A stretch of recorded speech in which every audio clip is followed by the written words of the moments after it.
This is the Son of the Law podcast.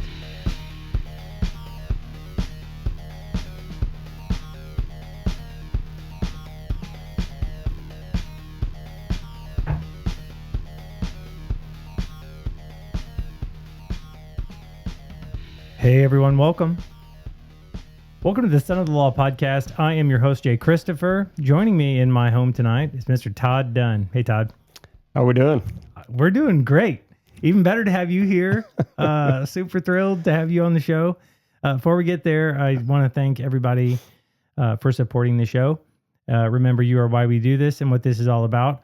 I also want to thank our sponsors, Complete Auto Service in Richmond and Cutting Edge Landscapes in Lawson. It's been great to partner with you guys, and really looking forward to all that we can accomplish together. I'm so thrilled to have people that I get to do business with and support in this platform podcast, where my values and the values of these companies line up. It means a lot. This episode is brought to you by Complete Auto Service Center. I want to share something close to home. Literally. If you're anywhere near Richmond, Missouri, and your vehicle needs attention, there's a place that embodies trust and integrity. Complete Auto Service Center. I've known Mark and Amanda for years, and they make me feel like I'm part of their family. From oil changes to engine replacements, brakes to transmissions, they handle it all with professionalism and care. Their certified techs use quality parts, and they stand behind their work with a 36-month, 36,000-mile warranty. But it's more than just repairs. It's about peace of mind. It's about knowing that your vehicle is in the hands of people who value honesty and excellence. So, if you're seeking a reliable partner for your automotive needs, visit CompleteASC.com or stop by 718 Woolard Boulevard. Let them earn your trust, your business, and your friendship. Complete Auto Service Center. Complete maintenance, complete repairs, complete peace of mind. This episode is brought to you by Cutting Edge Landscapes. I've known Brandon Steffen, the owner of Cutting Edge Landscapes, for over 15 years. We've seen each other through a lot, climbed mountains together, served together, and when it came time to trust someone with my lawn, there was no question. I turned to Brandon and his team. Let me tell you, the difference after just one application was truly incredible. My yard went from weedy and full of dandelions to lush and vibrant. It was green, like really green. Also, I fought the bag system for years, never really seeing the results I wanted, but it has new life now, and that's all thanks to Cutting Edge. Cutting Edge isn't just about landscape projects either. They're about building relationships and treating your property like it's their own. Whether it's fertilization, aeration, or seasonal treatments, they tailor their services to what your lawn truly needs. With over 40 years in the business, Cutting Edge Landscape stands by their motto, "Your property is our passion." And after seeing the results firsthand, I can vouch for that. Visit callcuttingedge.com or 816-580-3343 to schedule your consultation. Your lawn will thank you. Also, we are coming up on our 1-year anniversary, and I'm excited to talk about some things that we got working. So we have hats coming, flat brim, trucker, curve bill style, multiple colors, all with my big old face on them. So I got t-shirts, premium soft style. They're like a dark gray heather, not unlike the shirt you're wearing. So be sure to get yours early by watching for the drop on social media. I am also wanting to share the show across all platforms: Spotify, Apple, YouTube, or your favorite podcast player. Let's get after this, Todd. You are really in this town a man who needs no introduction. Yeah, he's like rolling his eyes already. Here we go. You're gonna have to endure some of this. You must not be worried about your reviews or anything on this podcast. So you are a coach and teacher in Lawson for 25 years. Yes. I say local legend. You have awesome wife, Tammy, whom we all know, a couple awesome kids. You'll tell us more about them and her and them. You have a Texas-sized smile every time I see you. You're retired now, but kind of... That's why. Fit and healthy.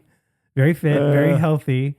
I actually, I moved to town as a transplant, and I've been here a while, but I've never really had any of my kids like play for you, except for Mariana, you did some throwing coaching for her. I think maybe Powell as he was coming up, but Yep. it was just maybe it was like 1 year. Just Yep. really. I think I had Lola a little bit too. Okay. Yeah. It was. That was my last year. Right. So all kind of like your reputation has for you around football. I didn't really get to see that. And so I'm looking forward to talking with you more about that. Let's see. I say that you look like Chris Ledoux a little bit. These are the things that go through my mind. I'm like, man, that guy looks like Chris Ledoux. Do you know who that is? I do. Yeah, okay. I do. I've never heard that one. Has anybody ever I've told heard you Chipper Jones, but I haven't. No, I think, I did have somebody come up and say, "You look just like Chipper Jones. Are you Chipper Jones?" hey man, I wish. I was gonna say that's not a bad lookalike. That's either it's a really great compliment or a really bad insult, depending on Exactly who you're talking to. All right, so my friend Stuart Olinger is also a low-key fanboy of yours. So I was hoping maybe you could give me like an autograph or something. Maybe wipe your mouth on a napkin. Oh gosh! If I gave him some of your DNA, I think he would put that in his bedroom and like kiss it goodnight. It's getting pretty deep already. We're not 2 minutes in, and it's already getting deep. All right. Well, seriously, so glad to have you here. Will you just maybe introduce yourself a little bit? Tell us maybe how you were born and raised, your family, how people might know you. We've talked through that a little bit. Some ties to Lawson, small town living, and maybe something people wouldn't know about you or be surprised to discover. Okay.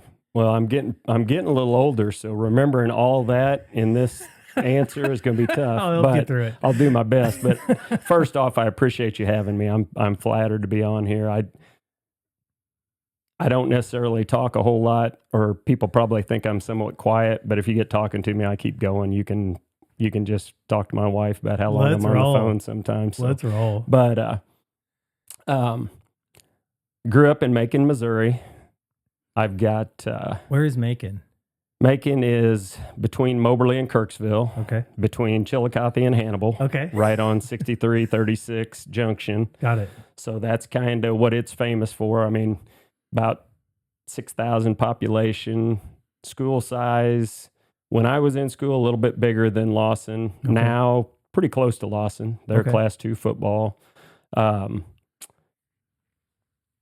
Mother and father, much older. I've got 2 brothers, 2 sisters. Were you in the middle? Are you in the middle? Not even close. You the baby?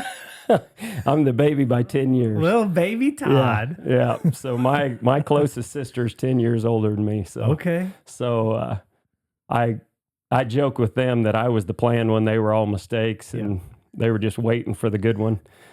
Of course, they would all say that I was the chosen one anyway, because I was a spoiled brat when I grew up. Man. I was obviously the last one. I was pretty much in the house just with my parents. My sister was there for a little while, but And they're so tired. Parents are so tired. But it's Yeah.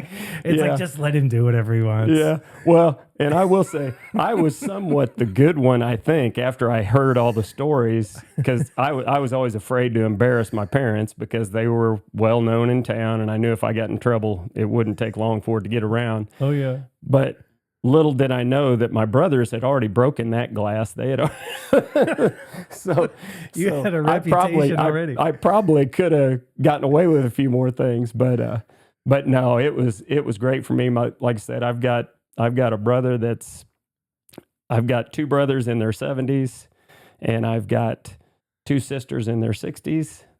So it was almost like I had an extra set of parents. Yeah.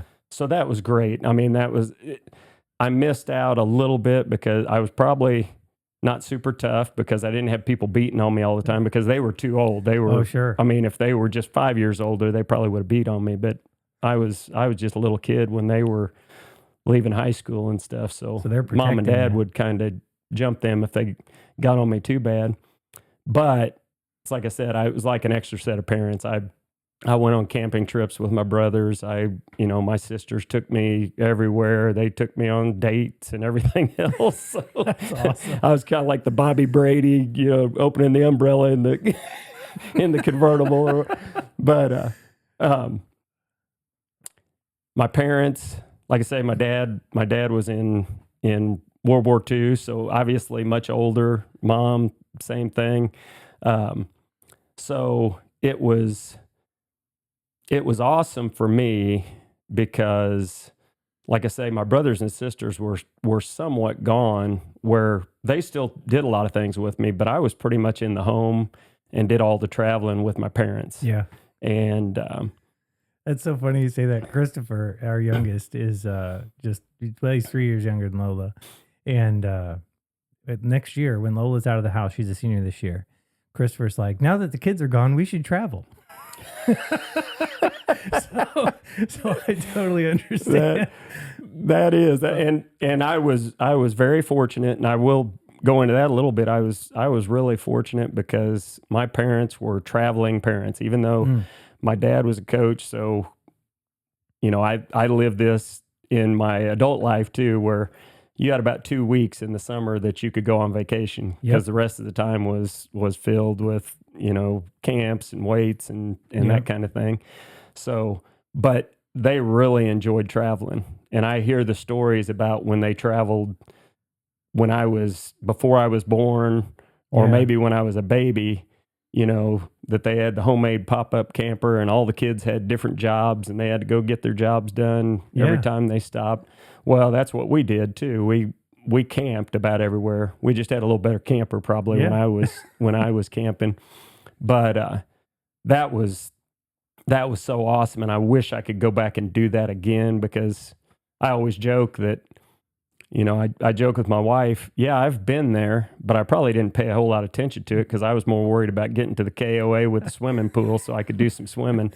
Right? I wasn't worried about the Grand Canyon or any of that kind of stuff. Oh, it's the craziest thing. We talk about these great vacations we've gone on with the kids, and they tell us stories about the hotel pool.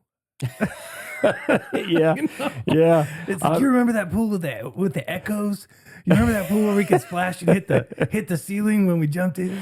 Oh yeah, no, that's the honest to God truth. I mean, I was just it was like a special treat if we ever stayed in a hotel or something with a pool, but we almost always stayed at a KOA or something with a swimming pool. Yep. And my parents would, swim with me and things like that, even though they were older and probably past that a little bit. We had a great time. My dad was still, even though he was so much older, he still was a kid at heart. First snow, we'd go out to the Make It Lake Dam and go sledding down the dam, and he'd be the one that was saying, "Hey, let's go out to the dam." And he loved doing that stuff, going skiing and things like that. So that's awesome. So I was super lucky in that regard. Like I said, are there times that I look back and wish maybe my brothers and sisters were a little closer to me? Yeah, sure. But I wouldn't trade it for anything, because like I said, I got to do so many things when I was younger with them when they were older. Yeah. So I wasn't like I said, I wasn't the one getting beat on all the time. So, but no, grew up in Macon, graduated from Macon High School, played for my dad, went to Southwest Missouri State, which is now Missouri State. Yeah, but I got my diploma from Southwest Missouri State, not Missouri State. It'll always be SMS for me, and it'll always be Truman or Kirksville, or what is it? What was it before? Northeast. Yeah, Northeast Missouri State. Yep. Yep. So. Nope. So. It'll always be CMSU too. It won't be UCM. Yeah. Come on. Yeah. No, I'm kind of like one of our old guys, Dennis Littrell. He went to Northeast, and he was always adamant about that. He said, "I did not graduate from Truman. That's right. I went to Northeast Missouri State." That's awesome. And that's kind of where I am. It's like I say, when I was in school, they were in the big push to try to get it changed to Missouri State, but they didn't get that done until after I was gone. Yeah. So I'm still a SMS grad. That's excellent. Then from there, I graduated in the winter, so I didn't have anywhere to go.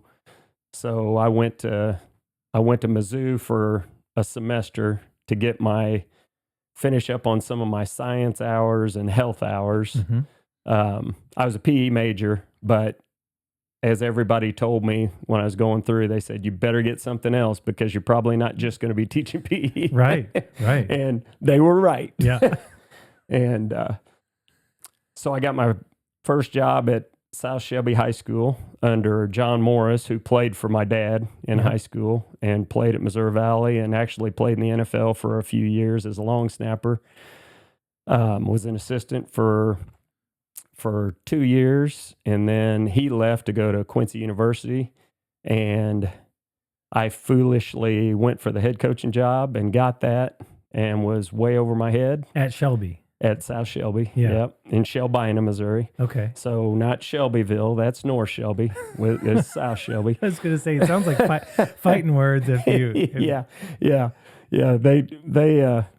They generally don't get along real well, but it was a great time for me. I mean, I had some great kids there. I joke with them. I said, I wish I could go back and coach there with what I know now. Yeah. Because we had some talented teams that probably should have had more success. Yeah. But I was young. All my assistants were young. I tell people that my assistant coach, between my assistant coaches and I think we had seven years total experience coaching football. Yeah, it takes. And I had 3 of them. Yeah, it takes a while to figure it out, doesn't it? Yeah. I mean, it's a complicated game. There's so many different skills and whatnot. And I'm looking forward to hearing more about that. I'm sure we'll dig in. Yeah.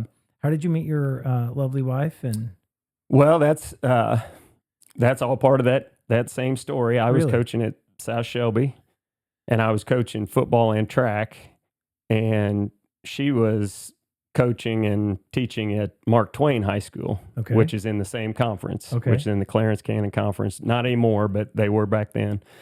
And so we had a lot of track meets together, and the head coach at Mark Twain kind of set us up. sounds like fraternizing with the enemy. It was.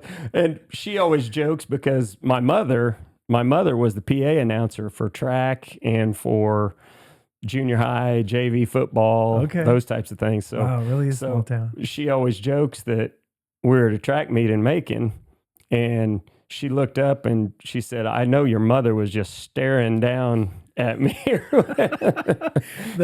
The air of disdain can be felt from a long ways away. Yeah, but we went on our first date, and I think I knew. She says she kind of knew that this was gonna That's it. go a lot farther than one date, and that kind of the rest is history. I think I was still at South Shelby, and she was at Mark Twain for one more year after we started dating, because we got married basically after a year. Yeah. This is early 90s, mid 90s? 96. Okay. The year that we came here. Okay. So Yeah, and when we were talking and kind of thinking about this episode, you were talking about how the move to Lawson was a serious sort of divine almost story. You want to dig into that a little bit? Well, the first part of that story is, like I said, we had some success. I think we were 15-15 while I was the head coach at South Shelby. Well, that's not real good at South Shelby. Their expectations are pretty high. And so, I mean, just from a coaching perspective, 50-50 or 500 series it's not bad, right? I mean, like that's not a bad record. It's just maybe not not excellent. Well, and probably the bad thing was my first year was the year that we were the most talented, and I think we opened up with Macon that year, and we just had not been able to beat Macon, and we beat Macon pretty bad that year. So at that time, I probably could have been the mayor, but by the time we finished the season, we weren't playing as well, and kind of probably underachieved a little bit at the end, and then the next few years we probably weren't quite as talented. And that conference, if you research that conference, that's Centralia, Monroe City. They're there's some really good competition there. Yeah.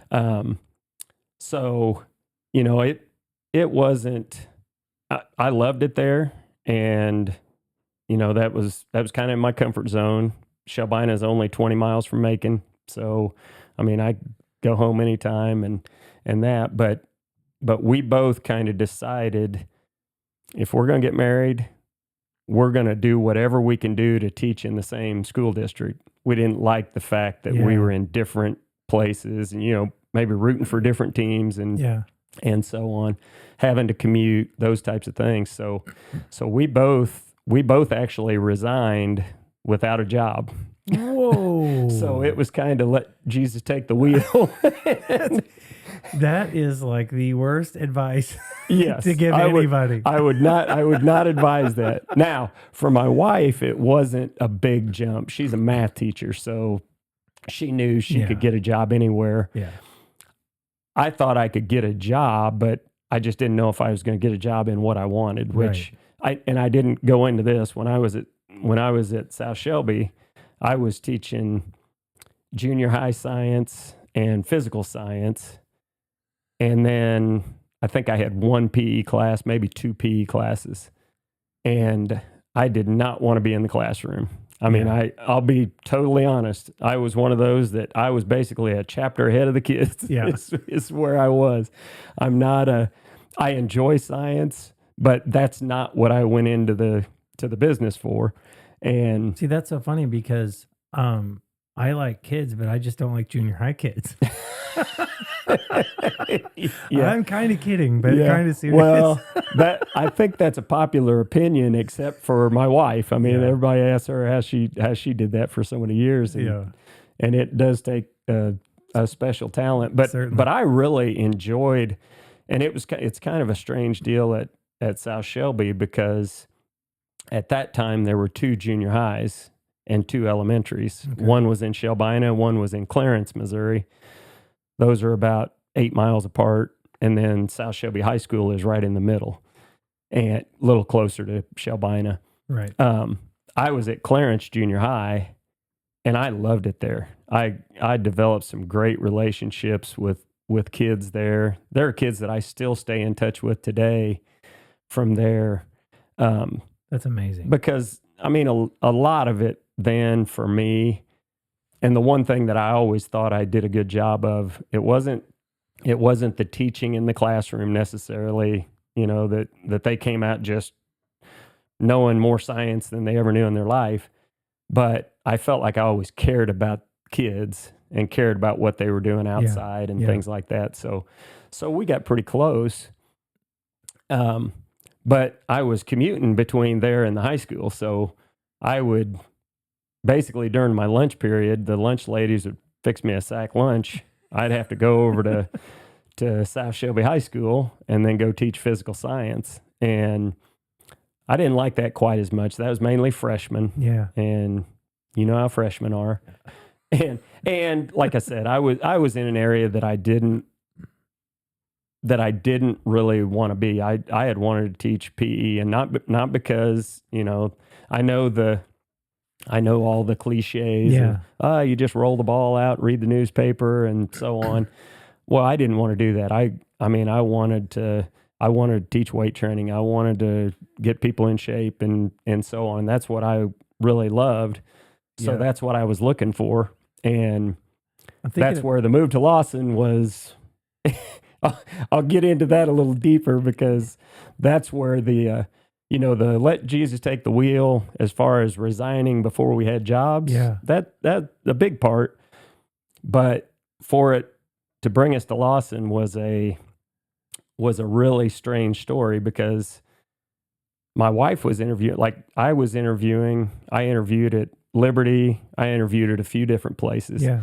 And Liberty, I was excited because I had gotten to know the coaches there a little bit, but they're really slow on hiring. Mm-hmm.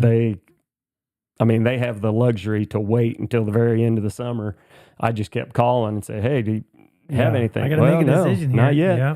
And Tammy had an interview here, and I never really knew Lawson, but I looked up where it was. Yeah. I knew Excelsior Springs. We'd come to Kansas City quite a bit, and she came back and she said, "You'd love it there."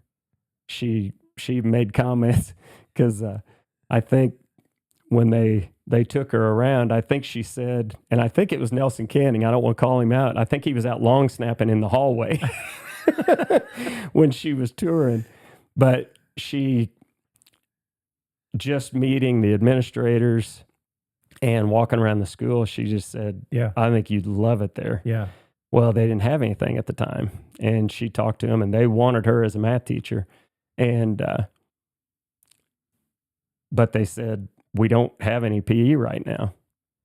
Well, she turned it down because Yeah. we had kind of decided we're gonna try to plan, yeah. teach together, and I think they hired somebody else for the math job. Well, within like the next week or two, Trevor Mosby went to Smithville, and he was the middle school PE teacher, and so They call her up. right. Well, first, I think the lady that took the math job turned it down at the last second. Oh, Had accepted wow. it, turned it down. So then that was back open. So then they called me, and I'll be honest, it was funny because I think I talked to both Mr. Barker and Mr. Petty on the phone, and I can't remember which one of them said it, or it may have actually been when I came down to interview, but they asked me, they said, "When can you come to interview?" I said, "I'll come this afternoon Yeah. if you want me there, or Yeah. tomorrow or whatever." And remind folks of the listeners, Mr. Barker was a former superintendent, right? Right. And at And- that time, he was the athletic director and assistant principal. Okay. And Mr. Petty, Stan Petty, was Yeah. the high school principal Okay. at the time. Yeah. And then Steve Sellers was the superintendent. Yeah. Ed Duncan was who you had on the show, Yep. the Naked Snow Angel. He was the middle school principal, so he was going to be my boss. Right. But I think they said on the phone, they said, "As long as you don't screw it up, we're probably going to have 2 contracts ready." That's awesome. Because they wanted my wife. They did. And if you talk to Craig Barker, which you ought to have him sometime, but if you talk to Craig Barker or Stan Petty, they will tell you that. They will say, "Yeah, you probably could have been a slug coming in because we really wanted your wife as a math teacher." Oh, well, it's like betting on Tom Brady, I think. 7th round draft pick, 6th round draft pick or whatever. And then turns out he turned out pretty good. Well, So did you. and fortunately, Craig had been on the football advisory committee with my dad. Yeah. So knew my dad. Didn't know me from Adam, but they had talked to some people and got some pretty good references and, Sure. and so on. And so I came down and interviewed, and my wife pretty much just walked around while I was interviewing, which my interview didn't last very long. Sure. And then they did what nobody else has ever done, which I think they did with my wife. We got in Craig Barker's van and drove around town, looked at Said, possible houses, here's where you could live. golf course, those types of things. And they said, they basically offered 2 contracts, and it was more or less to make it look like we weren't too anxious. We said, can we take a little bit? And they said, "Oh, you can take a couple of days." Or we just went out in the parking lot, sat in the car for about 5 minutes and said, "Yeah, we're doing it." And came back in, accepted, and The rest is history. the rest is history. That's So awesome. it's like I say, I'm not one. I'm probably the last person that should, I'm not going to lecture anybody about God or religion, Yeah. but that kind of made me a believer because Yeah. there were so many things that had to happen, and this has just been the perfect place for us. I That's don't awesome. think we could have found a better place. That's awesome. Providence sometimes does that, right? Yeah. There's no other explanation for it at the end of all of that logic. Yeah. Yeah. Yeah. Well, it's like I said, there were so many things that had to happen. It wasn't just Yeah. a job open up for me that job had to open back up for my wife that Yep. got accepted. And like I said, middle school PE, which was exactly what I wanted. I mean, I wanted Yeah. PE, and, it was, Then you turned around and had a couple kids here. did. Yeah. And now they're growing up and moving on. So Oh, yeah. It's Tyler and Carissa, yeah? Yep. Tyler is in the Air Force right now. He's actually overseas right now. He flies U-28s. If you look those up, they're a surveillance intelligence plane, single Okay. engine prop plane with Air Force Special Operations. Awesome. Tyler, So- thank you for your service, and would love to have you on and talk about things that you can't talk about. yeah. Just don't get him in trouble. He might talk about some things he shouldn't be talking about. But no, he's doing great, and fortunately, we get to hear from him quite a bit. I mean, when he has some time, it's not like he's locked down to where he Yeah. can't communicate with anybody. It's just a matter of timing because he's flying a lot, I think. Yeah. But and then Carissa she's in her second year at Rockhurst, going to PT school, getting Wow. ready to start her clinicals and loving it. So really excited for her. I mean, couldn't be more proud of my kids. And like I say, that all goes to my wife. Yeah. And that's not BS. Yeah. That's the truth. I Yep. mean, Yep. she did a great job raising our kids. And, Tyler went to the Air Force Academy and is married to a wife, Ryan, who's now an elementary teacher. And then Carissa is married to Garrett Liberty, who's from town. Okay. And he's a lineman with Platte Clay Electric, so he's doing really well. That's awesome. And they're in Kearney, and Tyler and Ryan are in Clovis, New Mexico. Yeah. So if you look at that, it's pretty close to the middle of nowhere. That's awesome. When you talk about your kids and you can just radiating pride naturally, but there's a breath of like a relief that you can exhale a little bit when you see them doing well and moving on, and like you did something right and Tammy did something right. So that's awesome. Yeah. Well, I've gotten to know you a little bit the traditional way. I've got some rapid fires here for you. True or false, retirement is all that it's cracked up to be? True. Okay, rapid fire. If you could erase one condiment from existence, which one would get the boot? I couldn't erase any. No condiment. I will tell you this, and I don't know where you get these darn questions, but I make up about half of them. But I will tell you this: if you've ever been to Five Guys, the first time I went into Five Guys, I said, I want the double or whatever with everything. And they go, with everything? If you've ever been to Five Guys, yeah, the condiments list is like 3 pages or something. Oh, and they loaded it up. and I said, oh, wait a second. I probably don't want everything. But there was nothing on there that I wouldn't eat. I just didn't necessarily want it all on there at the same time. But no, I honestly can't think of anything that would be a turn off. no for me. All right. Rank these superpowers: speed, invisibility, X-ray vision. You got to rank them. Speed, invisibility, X-ray vision. Invisibility 1. X-ray vision 2.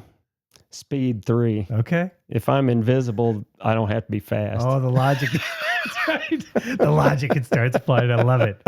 Who wins in a street fight, Superman or the Hulk? I know. It's that I've had more arguments over that with my kids. Particularly Superman, I think Powell. he's got a few more powers than. Okay. The Hulk, yeah, Powell would love to have that fight with you. Do you know what Riz is? What about Aura? Do you have either? No. No and no. I know a little bit about Aura. I have no idea what Riz is. That's got to be some millennial thing. That's exactly. Yeah, exactly. I was asking Christopher about it. He goes, Dad, ask him if it's 6 or 7. That's another one I still haven't figured out. Me either. And we have a defensive call that's that. Favorite Batman? You got a favorite Batman? I know, right? Man, Yeah, these are hot off the press. that's a tough one. That's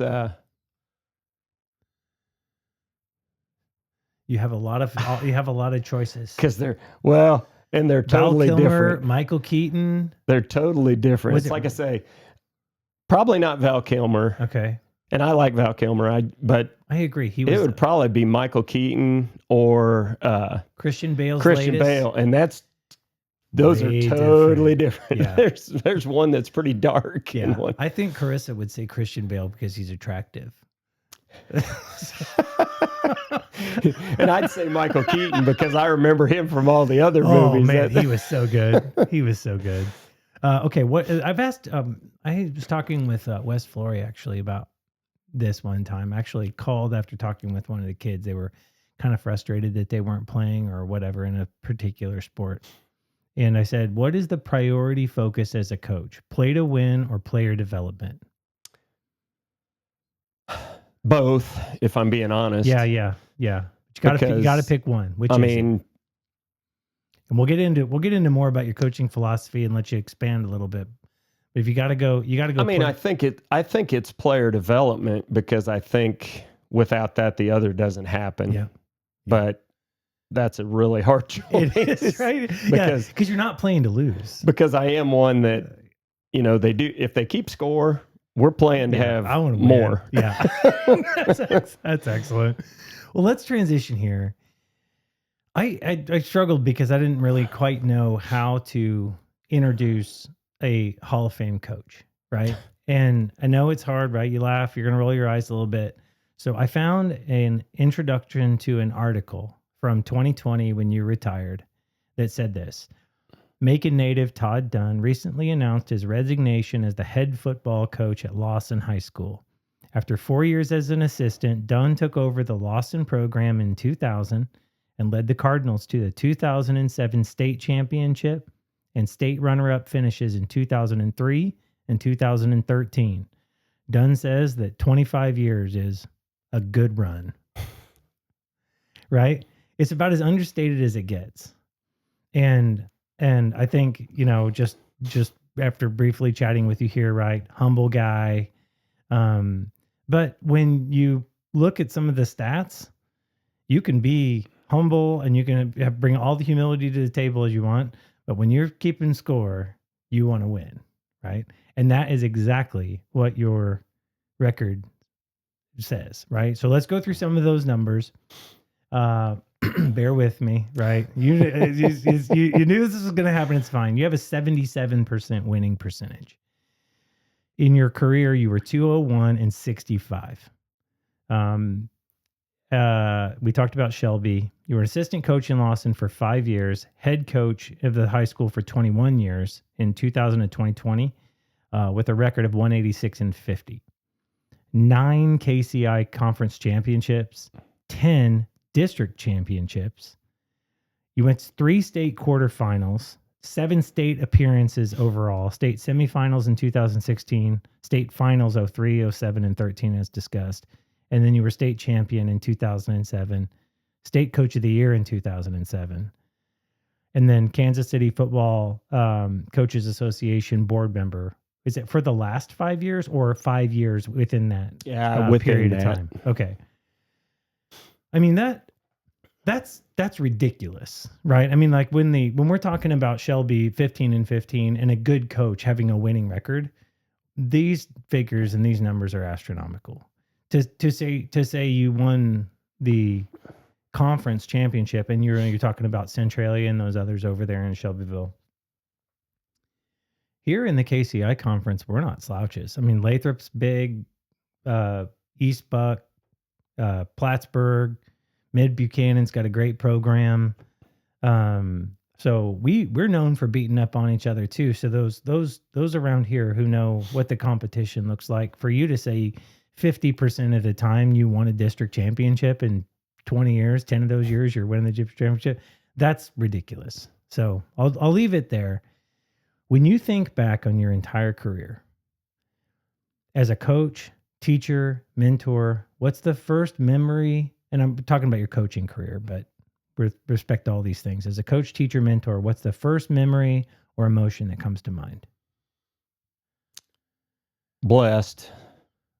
Hmm. I mean, I just think, and again, I'm not trying to get religious or anything there, but I just feel blessed to be around the people that I've been around, and this isn't trying to be humble. I haven't won anything. We have won a lot. Yeah. And that's coaches, players. I mean, I've had outstanding coaches through the year. I'd love to name them all, but there's a lot of them. Yeah. And I love them all. And they were as much a part of that or more than I was. And obviously the kids that we had were more of a part of that. Also, I will say this, and I say this all the time, and he gets mad because he's probably worse than I am. John Gassman was the head coach when I came here. Mm-hmm. I did not have to build a program. Okay. I just had to keep it rolling. Okay. I mean, and when he left the cupboard full. Yeah. I mean, it was full. We probably, I mean, if we as coaches had a little bit more experience at that time, that 2000 team probably should have won the state championship. Okay. I mean, they were really good stuff. Yeah. And we were like number one in the state for a time, Mm-hmm. and then just kind of stepped on it against Trenton in the district and had to win the last game that was back when, it was a round robin. You played the other three teams in the district, and we had to beat Plattsburgh by 8, I think, and we beat them by 6. Yeah. So we won the last game, and we're crying, and they lost, and they were cheering because they were going on to the playoffs. Because of 2 points. And mainly because of one game that we did not play very well, and Trenton played really well. Yeah. And I love the mind of a coach. Like we're 25 years beyond that. And you're still recalling points and situations like it was yesterday. It's like talking to the interviews they do of players and like playing golf. On the second hole, I had this shot and that. It's like, how do you recall all those little details? Well, and I'll be honest, I am not very good at that. I don't know if you know Bob Shear at all. Not really. He was the head coach for a long time at Polo. Okay. It'd be Chad Glenn's grandpa. All right. Great friend. I mean, older gentleman, about the same age as my dad, just a little bit younger. Yeah. He would come by all the time. And I mean, he could recall plays and things like that. I couldn't tell you. I probably couldn't tell you very many scores from last year. Yeah. I'm not very good at that, but I can remember if we won or lost usually. And like I said, I remember that one because everybody comments on that year because it's one of the few times that you ever see a team win and everybody's bawling and hugging each other and the other team celebrating that just lost. Yeah. Yeah. And fortunately, that's not the case anymore. That can't happen. So, but like I said, I just give John Gassman so much credit. And I say this, and I've said this before, and he'd kick me in the rear probably, but I enjoyed that so much. If John Gassman would have kept coaching for another 20 years, I probably would have been his assistant for awesome. 20 years. And I loved it. But when that opportunity came up, then I did want to be a head coach. I thought I wanted to be a head coach, but that wasn't my ultimate goal. I wasn't, there's a lot of guys I think that make the mistake. They get out of college and, I want to be a head coach right now. Yeah. And when you're an assistant coach, you almost get to coach more and you get to enjoy the kids more. Yeah. You don't have to be the hammer quite as much. Yep. And, I just love that time. And we had a great group here. Brad Smith, Clint Ross, Roger Stewart, who a lot of people around here would know, who's passed away since. I mean, it was just a blast. And I had come from a group at South Shelby that was that tight too. Yeah. Those were all my groomsmen in my wedding. Wow. And then I came here and immediately was in another group just like it, that we did everything together, or we'd go out to eat together as families and so on. And it was just a blast. But John Gassman left in a year that he knew we were going to be really good the next year. Yeah. And that doesn't happen very often. Yeah. I unfortunately did not have that opportunity to leave when I knew that we were just going to be loaded the next year. Yeah. But so I give him a ton of credit, and I hopefully just kept that going. Yeah. We kept that going, as I said. Well, the numbers speak to that for sure. I'm going to say I love your answer. And also there's like this, friends of the podcast know it's not about being religious. Like we love that here, right? Like bring it on. Like that's, pursue the Lord and you get wonderful things. You get wonderful blessings. That's excellent. So can we kind of maybe start at the beginning? You've talked about your dad already a lot. I want to get into his legacy and his story and its influence, right? I mean, I have not asked the question. I'm assuming, would you? So before I assume too far, would you be a coach had your dad not been a coach? Would you, like did your passion and love for coaching come from him? That's a really good question, because honestly, I did not go to Southwest to be a coach. I was going into athletic training, and I went in, and after about a semester of some of the classes I was going to have to take, I'll be honest, like, this is not, it kind of got, oh boy, this is going to be really tough. I'm taking the same classes that doctors and things, and as a PE major, you do too. Sure. I mean, everybody probably thinks, oh, you're just bouncing a ball around and you take a bunch of games classes, but you take a lot of classes that the medical students are taking. Absolutely. You got to know how the body moves. You got to know what you're doing. Right. But I think it was my sophomore year, I got the opportunity at Southwest. The funny thing is Greenwood Lab School is right on the grounds of Southwest Missouri State. So Greenwood is a Class 1 school. At that time, they had football. They don't anymore, which is a travesty because they used to be really good. But I had the opportunity to go over there and coach some junior high track, and I loved that. And then my dad had gone to Missouri Valley, and the head coach at Greenwood, who was younger, but not a lot younger than my father, had also gone to Valley. So they knew each other. And we kind of got hooked up where I could be a student coach over there, even though he had retired.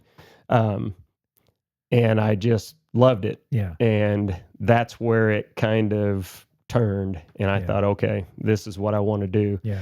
But if I would have done any of that without my father, that's a really good question, because I was around it for my whole life. Yeah. So that probably led me to the athletic training in the first place, which then kind of ties into to everything else. And I have to say, my mother was the same way. Yeah. She was a great athlete. She went to Missouri Valley also. She was homecoming queen, but she was a great softball player. I think she even tried out for not the All-American women's baseball, but the softball that was going on during World War II. Oh, wow. Her mom wouldn't let her do it because they went and there was a bunch of those girls that were chewing tobacco and everything else. So her mom said, no, we're not doing that. That's not for you, sweetheart. But she was very athletic, and I'll be honest, if you talk about who threw me more balls, who played catch with me more, it was probably my mother. Yeah. Because my dad was busy. He was mowing, he was doing things. Yeah. And my mom used to, before kindergarten, before the bus would come pick me up, even though I lived right across from the school, we used to go to kindergarten at the old segregated school. That's where the kindergarten was, on the other side of town. And wasn't segregated then, but it was the old. Yeah. Yeah. And so I'd ride the bus. So before the bus, she'd be out playing catch with me. Then the bus would come, I'd run down the hill, go get on the bus, and But that's a lot of touches with. she did, yeah. Yeah. She probably did more of that, and she probably rode my butt more than my dad did. I mean, if I did something, she'd usually be on me way before even when I was coaching. Yeah. She might say, "Why did you do that?" Where he wouldn't say a word. Well, that's good mothering too, right? I mean, a good mothers, like legitimately. Yeah. No, he usually wouldn't say a word. I mean, he gave me good advice, but like I say, he was a legend in making. He was there for 40 straight years, which you just don't see that anymore. I mean, very rarely do you see anybody stay at one place for 15 years anymore. I was going to say you were at Lawson for 20 years, and that's literally twice the length of your career. So that's crazy. No, it's unusual these days, and you know, he had a lot of success, but he would tell you, you know, he was the worst. You joke with me about rolling my eyes and things. Well, it comes natural because he would, if somebody started talking to him about, oh, you did this and you've done this. Yeah. He'd cut them off in a heartbeat. Well, please don't cut me off, because I happen to know kind of who he is and understand that this is a bit of where Stewart's fanboy of you and your father come from, right? In his induction to the Missouri Hall of Fame, and he's also a football coach Hall of Fame as well. They wrote just a beautiful kind of tribute or summary to him. And I'd like to read that here. It said, Hugh Dunn arrived at Missouri Valley College in 1941. After his first year, he joined the Army.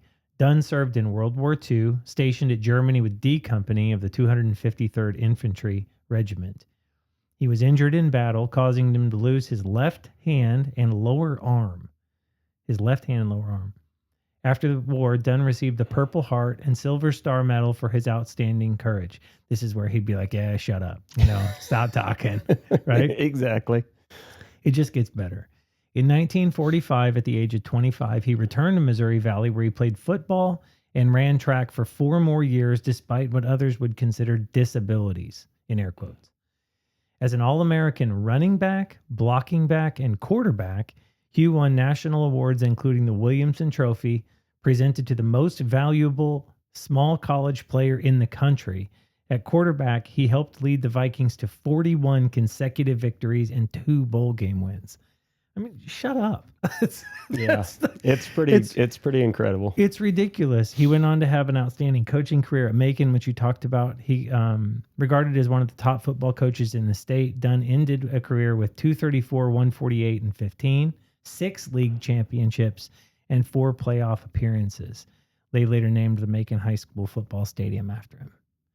That's legacy stuff, man. It's pretty amazing. It's incredible, and thank you for letting me work through that. And he's not here to defend himself, so we can let that speak for itself. Oh, he's probably watching. He's like, knock it off.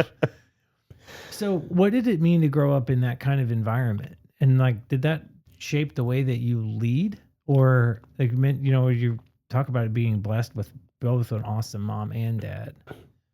Well, there's no doubt that it affected the way that I coach. It affected the way that I grew up, because, like I say, I mean, and the reason that I say, you know, when you say it's fine to talk about religion and so on, I'm just saying I'm the last person that needs to be preaching to anybody. Oh, sure, I mean, I'm definitely that. Sure. But I was a good kid coming up through school because I did not want to embarrass my parents. Yeah. And I think I mentioned that earlier.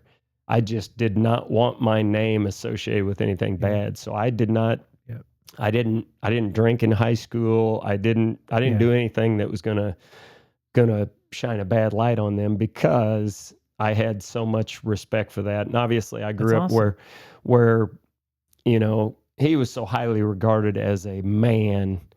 And I say that all the time. I say, yes, he was a Hall of Fame football coach. He's in the Missouri Sports Hall of Fame, Missouri Valley Hall of Fame, all that stuff. But he was a Hall of Fame person. Yeah. I mean, he treated people very well. He was not a cusser on the sideline. Yeah. He wasn't, everything was generally pretty calm.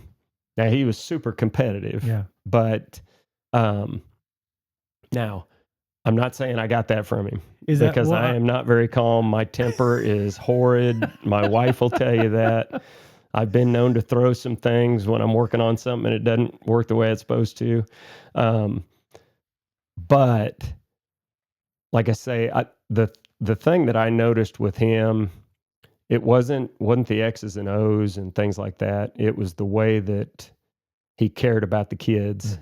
Mm-hmm. And I just got to see that firsthand, because a lot of the older football players, when they were in town, one of them might come up and knock on the door, and come in and talk for an hour. Talking about football or talking about life? Just talking. Just everything. Yeah. Okay. Just talking about what they were doing. And there were some players that my mom and dad would go out and, there was guys that they might go out and stay for a couple days when they were on vacation, or they were traveling or camping or whatever. So I really respected that, and I wanted that, and I want that. And I tell kids and former players that all the time. I said, when you're in town, stop by. Now, I know how that is, because I'm probably not doing that, but I love that. Yeah. I mean, I'm trying to make more effort to, try to call a former player or something once a week and just see what they're doing, because I do care about them. I mean, I might rip their butt a bunch, but even now, even these kids, and I'm, they're not around me near as much. They're just around me at practice, but I care about what they do. I mean, I want them to be good people, good citizens, good husbands, good fathers, those types of things. And we always talk, Coach Crawford says the same thing. We said, we'll know if we did a good job in 5 or 10 years. Yep. See what they're doing. I'm so glad you said that. I had Nate Robinson on, and when we were talking, and Coach Burton, he mentioned that. I don't know if you heard that episode or not, but he drew upon that from his time with you. And he's like, well, we'll know if we've done a good job in 20 years.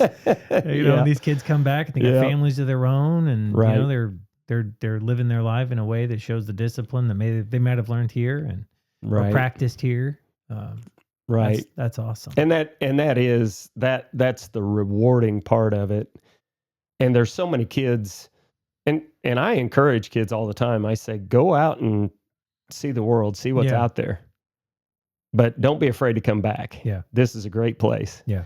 And we have so many kids that do that. And, I've got so many players that live in Lawson that I see a lot out at the golf course, or, see when the alumni tournament rolls around and those types of things. And I love it. I mean, I love being able to run into those guys and see what they're doing. And most of them have kids. I've got kids at South Shelby. My wife, she kind of raised an eyebrow, because she goes, no way. Because I said, yeah, I've got South Shelby kids that are 50. That is crazy. That's crazy. So yeah, I'm getting old. Well, it's just wisdom and time. It's wonderful. It's a blessing too. You ever feel, again, we'll get off of your dad's legacy stuff here. I did want one more question though, because you've seemed to embrace your father's legacy, and it doesn't feel like you're competing with it. And there's a lot of folks I know who compete with their dad's legacy, compete with the expectations that their dad had for them. And some go so far as to say, I'll never do that. I don't want to do that. They carve their own path or whatever. Right. So do you kind of feel like you're carrying on that legacy, or do you feel like you're building something completely on your own and this is new and special, or you? you building upon his foundation? Like how do you kind of maybe romantically see that? Well, I think maybe people that know I'm his son still remember him because of me, just because I'm his son. So, I mean, I think that part's okay.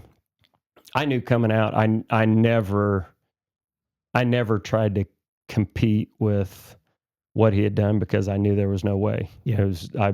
I'm a totally different person. I'm not near as good a person. I mean, I knew that I could not live up to that, so I didn't try to. I did try to. I wanted to make him proud. Yeah. I mean, and he was so proud of all of his kids and grandkids and so on. I mean, I've got my brother Bucky he was the superintendent of the golf course in Macon for 30 years, and he runs the first down marker on sideline. Just got recognized the other night for being there for, I think, 30 years. Wow. And then I've got another brother that was a photographer. My sister also coached. She was at Fairgrove, just outside of Springfield. And then I've got another sister that's in Denver that was in California and before that, and was kind of in the fraud investigation for Visa. And she's retired now, and her husband's a pilot trainer for United. So, I mean, my father and my mother were so proud of all of us as kids, but that was probably my main goal is to make them proud. And that's where, the Hall of Fame stuff, that's all well and good.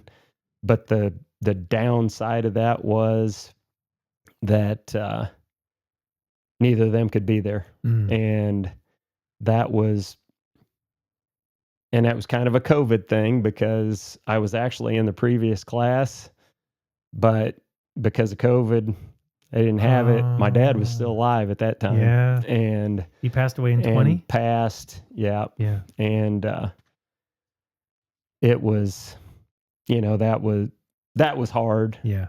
But it's like I say, I think they're proud of not necessarily the record, but my dad used to, and again, I don't want to ramble, but I was actually thinking about that on the way over here. There'd be every now and then that one of my former classmates in Macon or something when that job would come open or the coach would leave or something, they'd say, "Hey, you thinking about coming back to Macon?" And they'd say something to my dad about that, and he'd say, "I think he's found his home." Yeah. And he knew. I mean, he saw how we were here, and he was always impressed because my mom and dad, that was a funny thing, because they would, when Macon was at home and we were on the road, they'd go to Macon. Okay. If we were at home and Macon was on the road, then they'd come here. Oh, brilliant. So they made it to a lot of games, and my dad always told people, he said, "That's a special place." He said, it's amazing what they do and the facilities that they have for as small a town as that is, and so on. He said, it's amazing. And he'd tell people, "No, I think he found his place, and it's a good one." That's awesome. So that was always good too, because I know my brother at times would be like, "Hey, why don't you think about coming back here?" Yeah. Now, my wife would not do that. Nope.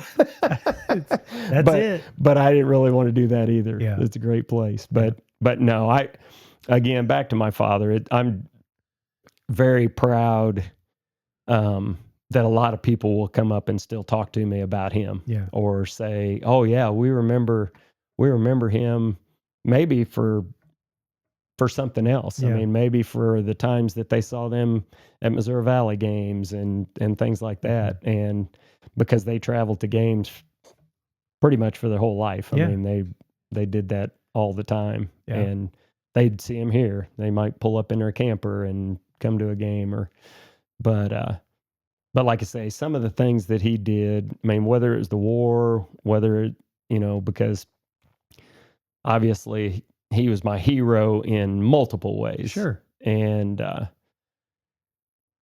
he would downplay that. And I always tell people he wasn't one that, there are some, and justifiably so, that do not want to talk about that at all. Yeah. Do not want to talk about, Vietnam or Yeah. Korea or World War II or whatever. Yeah. He was not that way. He just wasn't going to bring it up. If somebody asked him a question, if a kid had a paper or something to write, he'd tell them, but he wasn't ever going to bring that up.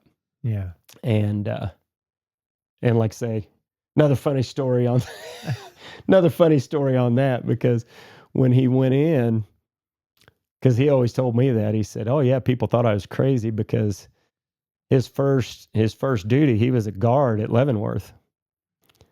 And he said, "I just hated it." He said, we're guarding our own people. Yeah.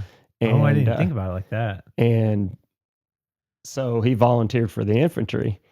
Well, he said, I could have stayed probably through the whole war. I could have stayed at Leavenworth, and we were traveling around playing other bases, basketball, baseball, things like that. I could have done that probably through the whole war, but I just hated it that we were sitting there basically guarding our own troops and so on. But so then he goes over and loses his hand, and gets the hand blown off, and gets better at football. Yeah. Because he says my first year there, when I had two hands, he said I was just an average player, but then they came back and went on a 41 game run and did a lot of great things. That's incredible. Of course, the funny thing with that too is there were so many of those guys that were coming back from the war, so they were older. I mean, they weren't 20-year-olds and 18-year-olds. They were 25-year-olds and so on. Yeah. And they were ready to fight. Yeah. Yeah. So, let's left turn a little bit here. When I was talking with some folks trying to get ready for this, they said, you need to talk to Todd about his coaching. You need to talk to Todd about his dad. But more than one person said, you know what? As good a coach as he is, and he's a heck of a coach, he's a better teacher. And what do you think about that? What do you think makes somebody a great teacher? What do you think, regardless of the subject, how do you see kind of like yourself in that role before maybe the coaching, or maybe in concert with the coaching? Well, number one, I appreciate that, because I think that is coaching, number one. I mean, I think those go hand in hand. If you're not a good teacher, you're probably not going to be a good coach. Mm-hmm. And like I said, I always took, and I know there are some coaches that it's justifiable what maybe some other teachers and so on say, oh yeah, they don't really do anything. They just roll the ball out. They're watching film all the time or whatever. I had passion, especially in the weight room. I had passion to excite kids to do that. Mm-hmm. And if they were good at it, then I thought they would want to do that more. Mm-hmm. And honestly, the same thing in regular PE classes. I wanted them to be not just in better shape, but I want them to want to be in good shape, feel good about themselves, those types of things. Mm-hmm. And I had passion for that. And I think that's the number one thing. And that's what I've told my kids. I said, whatever you do something you're passionate about. Mm-hmm. Otherwise, you're going to work every day. Where I'm not going to say that there weren't days. That's part of the reason I retired. There were starting to be more and more days that I was like, oh man, I'd like to sleep in today. Yeah. where early, just didn't have any of those. It didn't feel like work. Mm-hmm. And I think to be a good teacher, you have to care about the kids and what they're getting out of it. And if you care about them, it doesn't matter if you know the subject really well. If you care about them, you're going to do the work that it takes for them to learn. Mm-hmm. And, I think the same thing with coaching, Mm-hmm. because as I said, coaching is teaching. Mm-hmm. I mean, they don't know how to get in a stance the first day. Mm-hmm. And I've told coaches this numerous times, and Coach Gaspin probably told me this before. If they knew everything, they wouldn't need us. Right. So, I mean, that's where a lot of times I might latch on to the kids that maybe are of lesser skill and more proud when they gain some skill. Right. And, I've always told people that probably the most satisfaction that I get is not winning games and things like that. That's great. Yeah. And again, we're in it to win. Yeah. But it's watching a kid go from point A, which may have been not very good at all, Mm-hmm. to, boy, when he finished, he was pretty good. Yeah. And hopefully that they knew we cared about them. Yeah. And, that, I think that's everything. And that's the best coaches I know are probably really good teachers. Yeah. And the best teachers are the ones that care about the kids. Yeah. It's not because they're geniuses. So I'm sure you have, you're talking about students that you mentored and come back and you see all the time. And you probably have 1,000 of these stories. Can you think of one, and you can name a name or not, that's fine with me. One that stands out where maybe a student came back and showed you just how much of a difference that you made? I mean, and I don't want this to sound bad. There are a few, and it's hard to. It's almost an impossible question, right? There's right. Well, it kind of becomes one of those deals. Is there a kid that you're the most proud of, and so on? Well, no. But I'm not. I know you're not asking that question, right. but that's kind of what comes to mind. But I think everybody knows Joseph Casnavoid, and we had some turbulent times. Mm-hmm. I think everybody knows Janae now. Mm-hmm. She's darn famous. Yeah. But I've invited her on the podcast through Facebook, and she's so busy. Oh yeah, I haven't got a response yet. Yeah, I'm not giving up. We'll get her in there sometime. But Joseph, we had some rough times. Yeah. Early on, and at the end, we were really close. Mm-hmm. And I would hope that he would feel free to look me up anytime he needed anything. Yeah. And that's one that the only reason I bring that up is because it was kind of a rough start, mm-hmm. but we kind of grew together and got over that. And now it's great. Mm-hmm. But I've had some kids,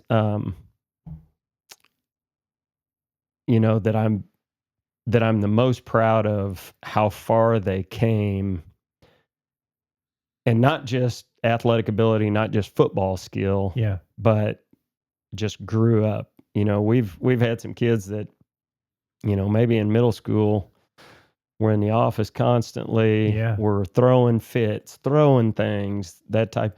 And then maybe through football, they got some of that discipline and are now great parents, great husbands, great citizens, workers, those types of things. And that probably is what makes me the most proud.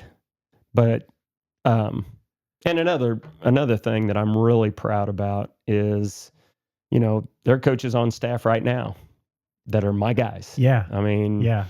Coach Robinson, Coach Morrow. Those are my guys. I had them, and for them to come back and coach with me was a treat. It's awesome. That's awesome. And to watch them grow even past that. I mean, I think Coach Robinson's doing a great job with football and, well, whatever he does, he's got passion. Yeah. And does a great job in baseball, but if he's coaching basketball, I mean, everything is in it. Yeah. When he's coaching football, everything is in it. Yeah. And it's fun to watch. And, you know, Coach Morrow was with me for a long time. And people probably don't know it, but he's pretty much done that for nothing for a long time. Yeah. And same thing.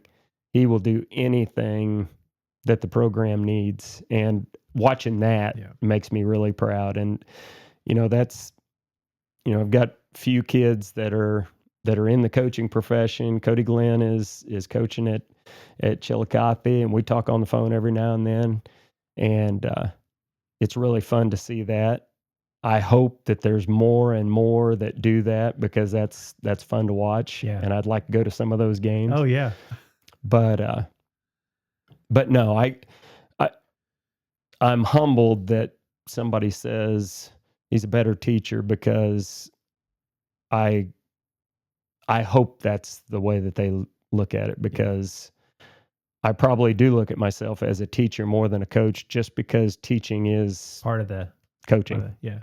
So what would you say that you would hope your students and athletes carry with them long after this experience they have with you in the classroom or on the field? Like what do you want them to leave with from your program and develop afterwards?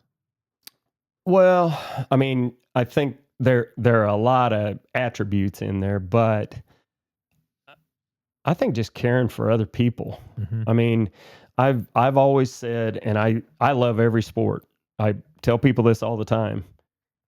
Football is special because I think it is the number one team sport that there is. Mm-hmm. And that's not knocking any other sport. I love them all.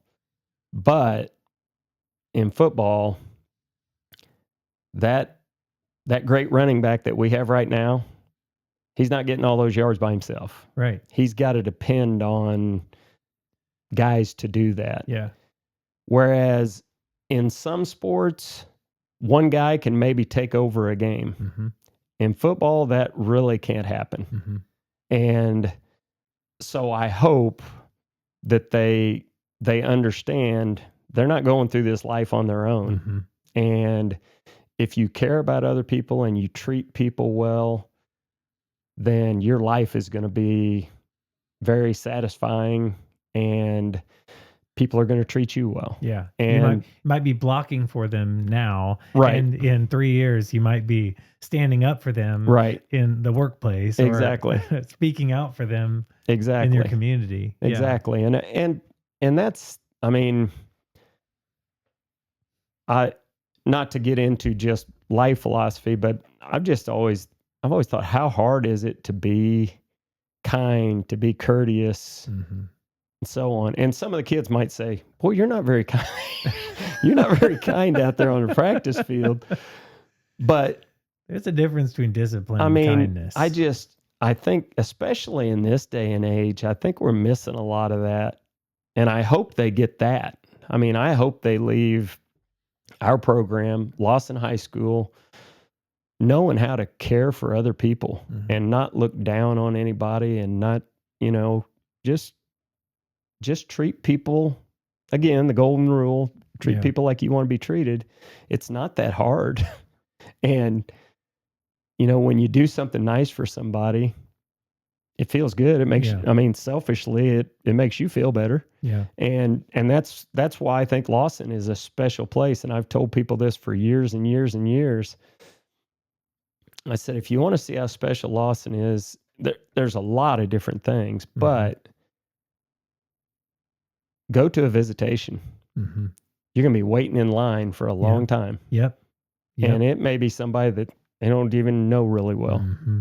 but everybody shows up. If, we've had a couple tragic situations with cancer and things mm-hmm. and had fundraisers, people knock down the doors to help. Yep.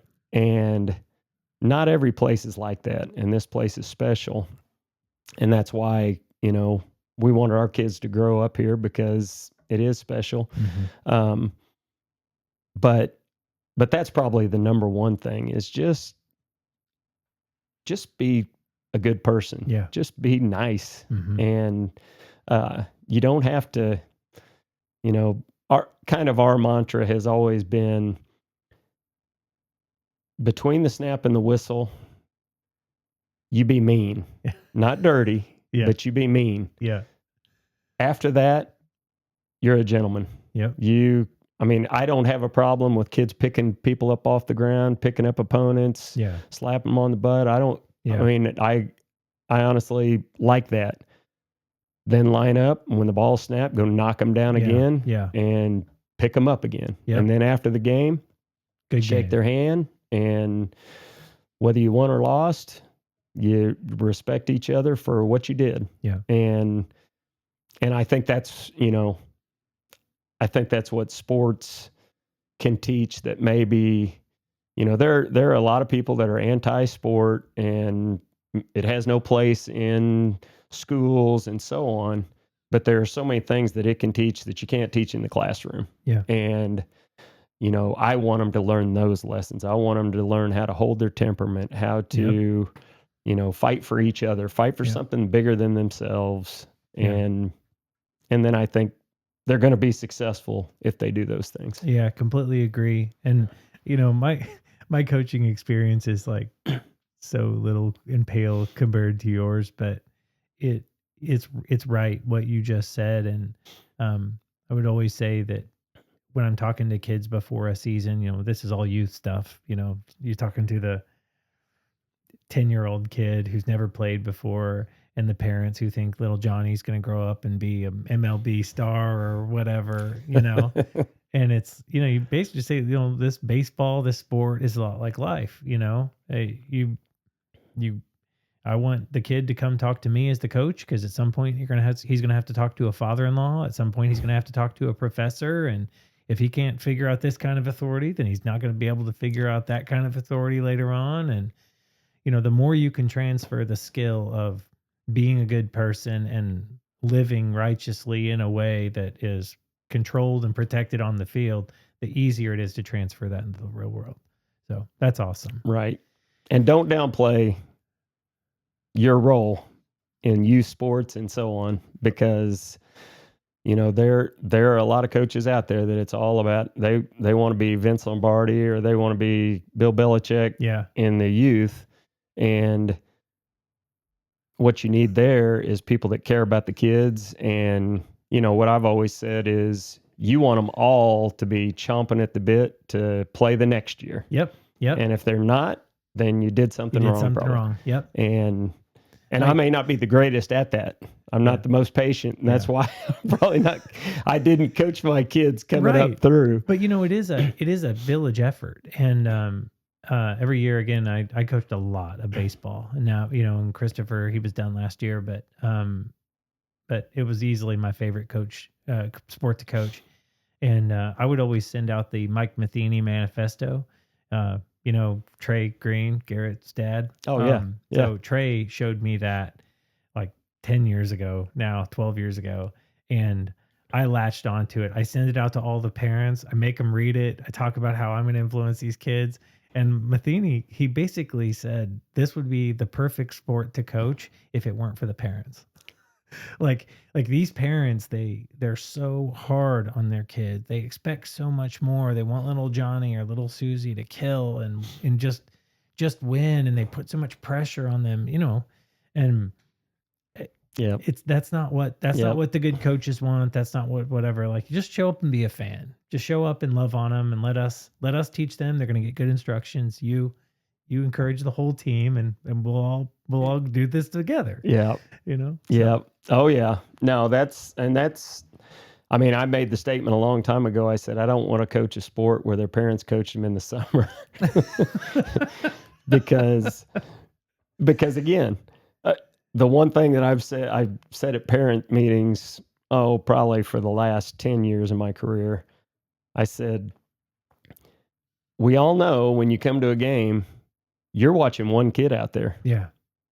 we don't have that luxury. Yeah. As coaches, we got to worry about all the kids. That's a great perspective. And I understand it. Yeah. I mean, it's different with parents. I mean, and I will say this is probably a good platform to say this.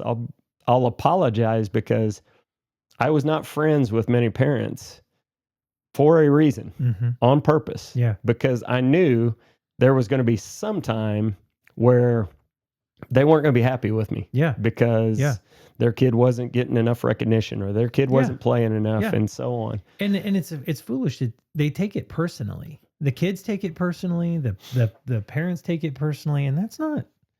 I don't know. That's a foolish approach, right? To realize that you've got 22 kids on the offense and defensive side that you got to worry about a scheme, special teams, the whole bit. If you think for a second I'm going to care about somebody's feelings on one play or whatever, and you think I'm doing that maliciously, right? No. We don't have time for that. And to be totally honest with you, for the most part, the kids understand. Yeah. The parents may not understand. Yeah. I mean, if a kid's number 2 on the depth chart, the majority of the time they know why they're number 2 on the depth chart. Yep. But sometimes parents don't know that. And I get it, because you invest so much into your kids. And especially now, you invest a lot. Right. This is completely off script. And I'm not prepared for this at all, but I'll share the spirit with which the question's asked. The question is, have you ever had a parent like light you up or come down and give you a piece of their mind or whatever for their kid? And the reason I'm asking is I was coaching an assistant coach one time in CRBC ball, and I had a parent come out of the stands as an assistant coach, sit next to me on the bleachers or on the stands, and talk to me during the game, asking me why their kid wasn't playing in this particular quarter. And I'm like, I couldn't do it any higher than this level, because it was all I could do to hold it there.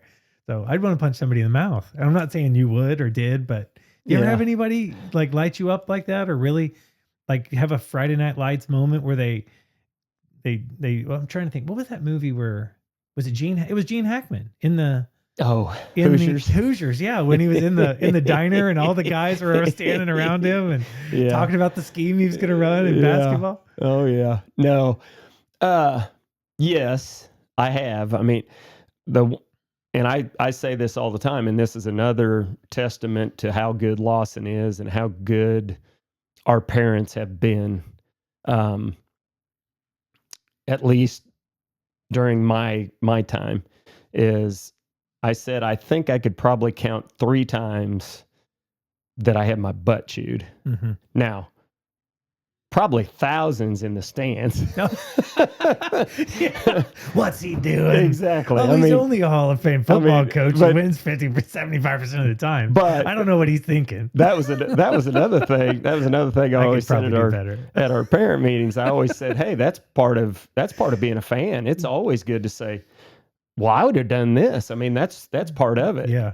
But I mean, number one, our rule was usually, I will not talk to you after a game. Yeah, 24 hours. Yep. And so I didn't have that. Like I said, I had some people break that rule maybe twice in my career. But like I said, I think I mean, did I have parents maybe come talk to me, ask me what such and such needs to do better, which is fine, except for the fact that who should be coming to me, talking to me about the kid. That? Exactly. And that was kind of what we made clear. Yeah. Oh, it was probably a few years into my career that we would always talk about that. We'd say, we will not talk to you unless your son has come and talked to us first. Yeah. Because if they don't have a problem, you shouldn't have a problem. Right. So if they parents have a problem, they've got to learn that they've got to come express what their And sometimes kids did, and I thought, I'll be darned, he's probably right. We've kind of overlooked him at this spot. We probably need to watch it a little closer. And maybe it's been advantageous to him. Sure. Because they came and spoke up. But, we've always, and here's what I'm speaking to parents. Yeah. There's no, if you want your kids to be successful for the rest of their life, they've got to learn to speak up for themselves. I mean, I'd always kind of say, as a parent, or when they're 25 years old, if their boss cuts their pay or lays them off or fires them, are you going to go in and argue for them? Right. Because if you are, then you might as well expect your kid to be living with you till they're about 40. Yeah. Because they can't do anything on their own. Right. And our parents, I think most of our parents, at least during my career, had pretty good awareness of where their kids were. If they were, it wasn't all, they're all going to be Division I college football players. Most of them realized, hey, we want them to have a good experience, and they're probably going to either go to college or they're going to go to work. And we understand that, where, there are a lot of times, and that's probably why I was a small school for my whole career.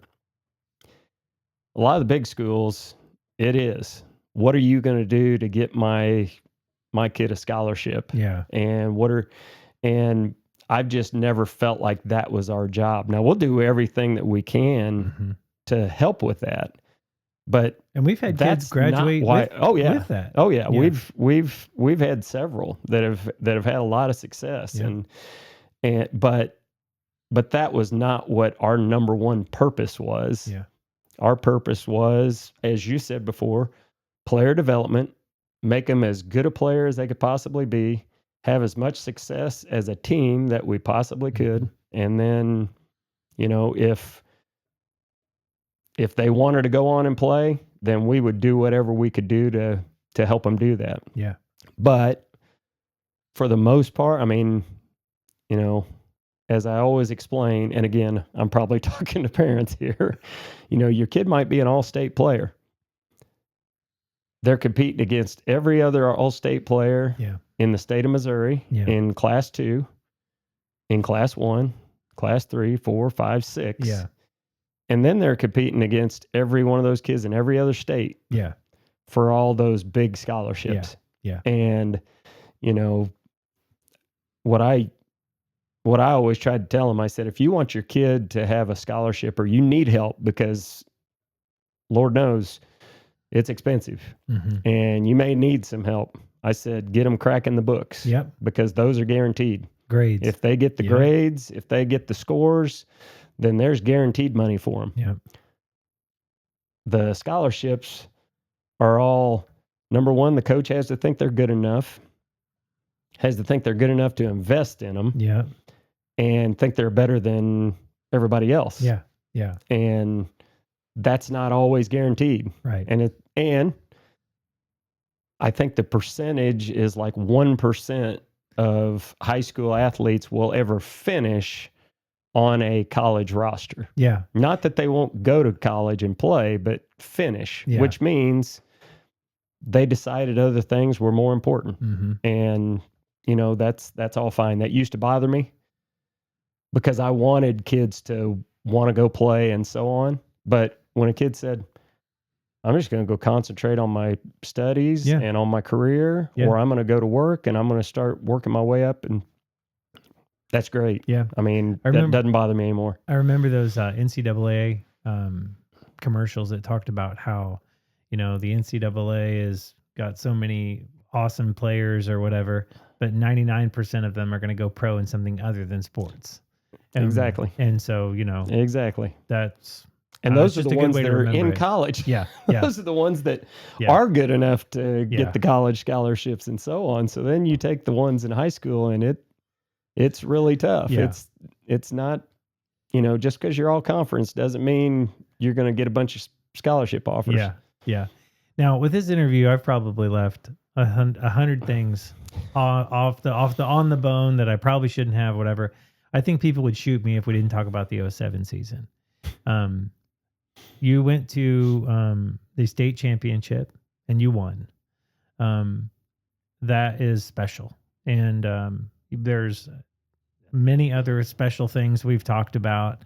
Other things, I'll pitch it to you of whatever else you want to talk about after we get through this. But can we go through that year? Can we go through that season and just talk about the culmination of what happened? What made that group of kids and coaches so special to be able to do it, to finish it, to win the last game. That's the stuff the kids who are playing Pee Wee football right now think about. As I was bringing up youth kids, I'd try to bring a kid or two from the Lawson baseball team over and just play catch with the kids. Right. Just playing catch and watching them watch a shortstop or a third baseman gun a ball all the way across the diamond with no arch in it or whatever. Their mouths were wide open, right? And so then, those kids grew up and they got to live that dream. And you've got, 6, 8, 10 guys that were like the real studs, and then you've got the others that were doing the supporting role, right? Just maybe kind of go through that year, go through that season, and just talk about it in your own words. Well, it's funny because that, when people ask me what the most special year was, obviously that one was very special, partially because my dad got to be involved in that. He got down on the field and he never got to go. I mean, in all his 40 years, they never went. So it was special for that. That year, honestly, from a coaching perspective, it was probably more pressure because we thought we were pretty good. Okay. I mean, we thought that group had a chance. Could do it. And, especially after because Cameron had kind of owned us for a few years. And when we beat them, I think the second game of the year, even though they weren't as good, but we got over that hurdle and beat them pretty good. Mm-hmm. We thought, okay, we can be pretty good. Mm-hmm. I mean, obviously we had a lot of talented players. I mean, everybody thinks about Joseph because he went on scholarship to K-State, but we had so many guys, Logan Petts, Troy Green, Mm-hmm. Up front, we had some big guys that are still around here today. John Bright. Yeah. Unfortunately, Jacob Payne has left us. Yeah. But, Logan Petts and some of those guys kind of get overlooked because of, Joe was a 6'6" guy and everybody remembers him, but we just had so many guys. I mean, our defense was pretty stout. It was lights out. And our coaching staff, Rich Fairchild was our defense coordinator and brilliant defensive coordinator. I mean, he was outstanding. And then Mike Dial was our offensive line coach. So, those are two of the key parts.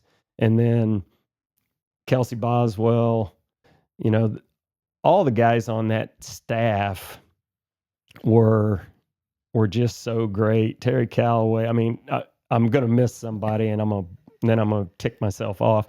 But like I say, we knew that team had a chance. Yeah. That so there were some other years. 2003 was so enjoyable because we didn't expect to be there. Right. We didn't even expect to win the district. Right. And then we just kind of kept going, oh, who's next game, so on.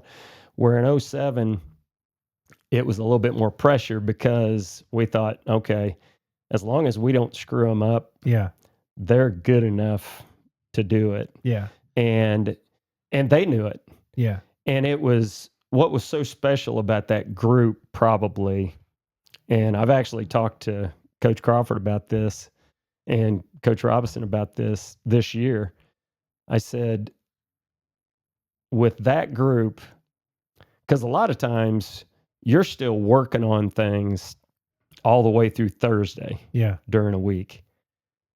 That group, we'd probably work on things on Tuesday and they'd have it down. Okay. Then Wednesday would just kind of be review. Running Thursday, we just do our mock game and we're ready to play. Yeah. I mean, they were probably ready to play on Wednesday if we would have gone on Wednesday. Yeah. So they were really sharp. I was going to say, that's not just talent, No. right? I mean, that's brains, that's coaching, that's program reward, right? From training those kids and bringing them up in something. Well, and those kids had been involved. Most of those kids were freshmen when the 2003 group went. So they were there, and then we had some runs where we went to the district championship, or we went to the quarterfinals, several years in a row. So they had been involved in that, and I think they, a lot of them had played fairly young, and that always helps. I mean, that's kind of our group this year that we have. There's a lot of those kids that started playing when they were sophomores and had to struggle. Yeah. And now they're kind of reaping benefits of that. And that's kind of how that group was. But they were also very smart. I mean, they were smart football players. Yeah. I'm not saying they were all straight A students. Yeah. But there were a lot of them that were very gifted that way. Yeah. And athletically, I call it savvy, where they just had savvy. Yeah. They could do some things without being told. Yeah. They could make some adjustments without being told. And then obviously they're very talented. I mean, Logan Petz was an All-American decathlete at William Jewell. Yep. Troy Green played soccer and football at Jewell. Yeah. Just so many of those guys were so talented. And when I talk to other coaches, I actually ran into the East Newton coach who we played in the semifinals here. Okay. He said, we thought we had a chance because we were going to go at your quarterback, because he was our middle linebacker also. He said, we were going to go at him because we knew he could make plays all across the field. And he said, so the first play, we're just kind of running an ISO play right at him, and your defensive end threw our tackle back at the quarterback, and I thought, uh-oh, we're in trouble. And that was either Jacob Payne or Caleb Emery, who were not real big guys, right? But just animals. And that was kind of the way we were, because Coach Fairchild and I talked before the game on that, when in the semifinals, when they came out on the field, because we had watched them on film, and you try to pick up little things, and they had a number 77 was kind of their main puller, and he looked like a quick guy. He looked like one of our kids. I mean, that not very big. They stepped on the field. He was like 6'4", 250, and I thought, ooh, that's the quick guy. and Coach Fairchild and I looked at each other and we said, boy, we're going to have to be really patient, because they're going to move the ball on us. They're going to pound the ball on. And the first series, we just kind of stoned them. And I thought, okay, this group's pretty darn good. Yeah. And then, probably our toughest game that year was Maryville in the district. Because I think that year, I think I told somebody this the other day, and I have to go back and look to confirm it. But I think that year, that was still the 4-team district. I think 3 out of the 4 teams were undefeated coming in. We were undefeated. Maryville was undefeated, and Plattsburgh was undefeated. Wow. And Plattsburgh, once again, is in our conference, right? So that's and Lathrop was in the district, and I can't remember. They were probably about 500, I think. But us and Maryville was supposed to be the game, and it was. I think we ended up I think we ended up winning 28-21 or something like that. Talk to Coach Holt. He'll say they were better than us, but he knows better. But, you know, we got through that one, and then it just kind of became, okay, who's next? Yeah. And then Blair Oaks, they lit us up a little bit, had a couple touchdown passes in the first half, and Coach Fairchild made some great adjustments and started getting after their quarterback, and then we kind of took over after that. I think they had 3 or 4 straight turnovers on possession. So, wow. Like I say, just a special group. And again, I hate to mention names because somebody around here is going to be, gosh dang, coach forgot about me. Yeah, no, and nobody, I don't think anybody who knows you would actually feel that way. And so, I mean, that's fair. But the spirit with which you're offering these things is it's so refreshing to me, right? Because it's not go out and kill, right? This isn't about you. This is all about the team. You're right. I mean, this is about the team. This is about the things that you've celebrated, right? And this is the manifestation of everything that you're kind of aspiring to, right? The education, the team atmosphere, and then the way it looks when you win, you know? Right. You know, as long as you're keeping score, that's your aim. That's what you're trying to do. So then you make it to the state game. Where do they play the state game? Then it was in the Edward Jones Dome, Okay. St. Louis. Okay. Right on, which was crazy. Now crazy. it's going to St. Joe this year. Okay. It's been at Mizzou. It's been at Missouri State. It was at the Dome for a long time. Okay. And we were fortunate enough to play there every time. Yeah. Because that's epic. It was always nice to, number one, it was special to go play in the Dome because, you know, you might play in a big stadium every now and then, or you might go to Mizzou games, but not everybody had ever been to a Dome. Yeah. And we walked in there and it was kind of. Yeah. So fourth quarter, time expires, game's over, you win. Can you describe that feeling not as a player, and I'll talk to somebody else about it as a player, but can you describe that feeling as a coach? What's that? Is that a success? Is that accomplishment? Is that probably satisfaction? I mean, just it's hard to say because it's like we always say there's only one team that's happy at the end of the year. Yeah. Because everybody else ends on a loss. Right. And you know, it was, as I said, there was probably more pressure that year because we knew, and I think everybody else knew, that we were pretty good and that we had a chance. So some of it was probably relief. Yeah. Especially the way the game started, because it looked like, golly, I thought we were better than them, but they just made some plays and made some outstanding plays. Sure. And it looked like, boy, this is going to be rough. Well, and isn't that like life?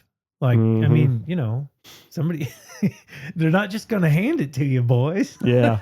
Yeah. You know, how you handle in a high stress situation. I mean, like all of that stuff, you could be the best team on paper and show up and lay an egg and right. I mean, then what? And that was the other special thing about that team is I don't think they ever were worried. Yeah. I don't think they ever, Coach Robinson might've been, he was on that team. He was one of the DBs and he had pretty good coverage and they completed a couple of those first 2 touchdowns. Yeah. I know he was probably nervous, but most of those guys, it was just like, we got this. Yeah. And, you know, I remember back then those were televised. So it was cool because it was on TV and I got to kind of go back and watch it. And we got down, I don't know, we were 2-yard line and we weren't too fancy. We were just, okay, we're going to pound it. Coming right we're going at to pound it in there 4 times if we have to. And, I think the last one, because I remember on the TV, they said, well, may want to try something else because we got stoned 3 times, so 4th and goal. And Joseph just kind of looked over and goes, I got it. He called it. He went to the shotgun. He just took it. he just took it in. That's what leaders do, man. But no, like I say, that group was special in that regard, that they just felt like there wasn't anything they couldn't overcome. Yeah. I mean, there were times in the Maryville game that it looked a little sketchy. There was times through the season maybe that it might have been a little bit in doubt for a while. Yeah. And they were just like, we got this. Yeah. We'll take care of it. Yeah.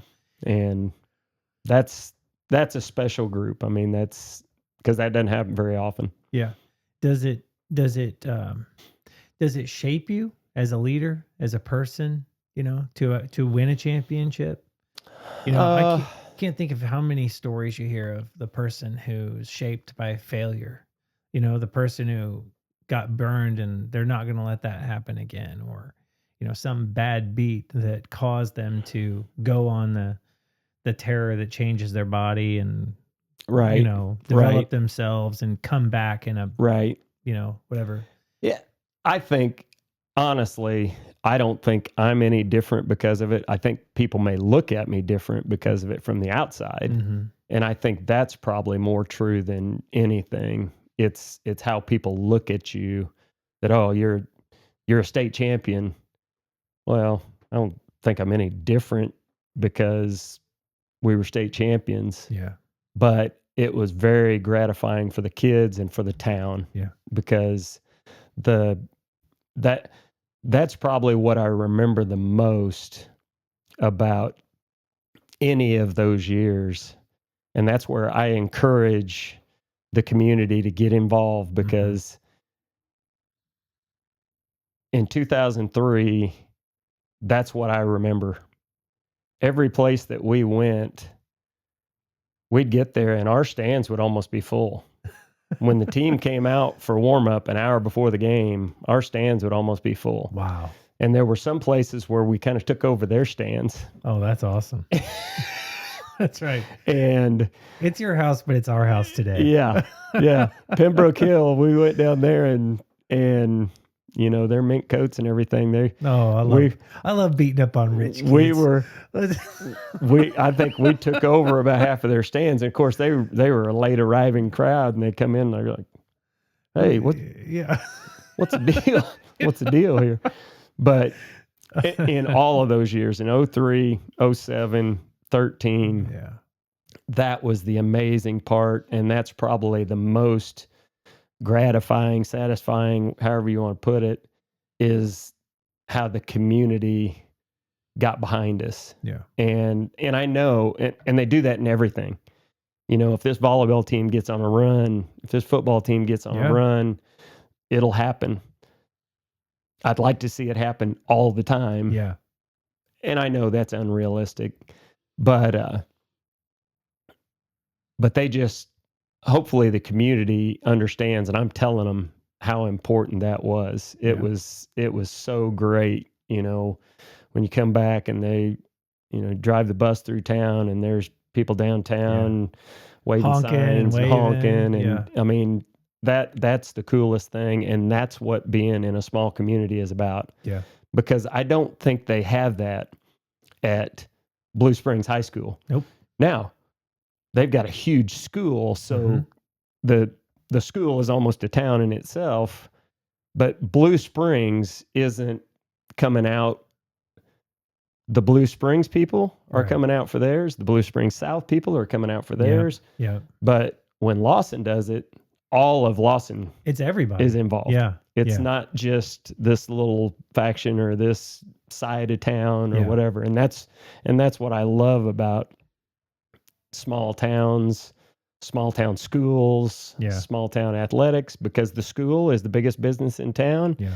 And everybody gets involved with it. Yeah. And it really is a community center. Yeah. It's awesome. There's nothing better than that. I mean, that's the most fun part of the whole deal. That's so awesome. If you ask me about 2007, I can say that about all three of those, but that's the big thing. You just look back and look at the stands, even though in the Jones Dome, doesn't look like a big crowd in there when all of Lawson shows up. We're just one section, but there's a lot of people, and that's really satisfying, and it's good to be able to represent the community. Yeah, and hopefully we always represented the community in a good way, not just by winning, but we always tried to win with class. I'm not saying that there weren't times that people could say, well, that was dirty or that was a dirty play or whatever, but I don't think we ever had that reputation that we were dirty or that we were, going to do whatever it took to win, no matter the rules or whatever. So hopefully we represented the community well that way. Yeah, no doubt. Okay, so this is the part where you help me. Good luck. What should I ask you about that we haven't talked about that somebody would shoot me if I didn't ask? I said I felt pretty good about some of the early on stuff, but we've exhausted my knowledge of this sport. And just, like you've taken a program for 20 years. You experienced the highest level of success that the thing offered. You won with class the majority of the time. You've done all this stuff, and it's a well-oiled machine. So I guess how do you do that?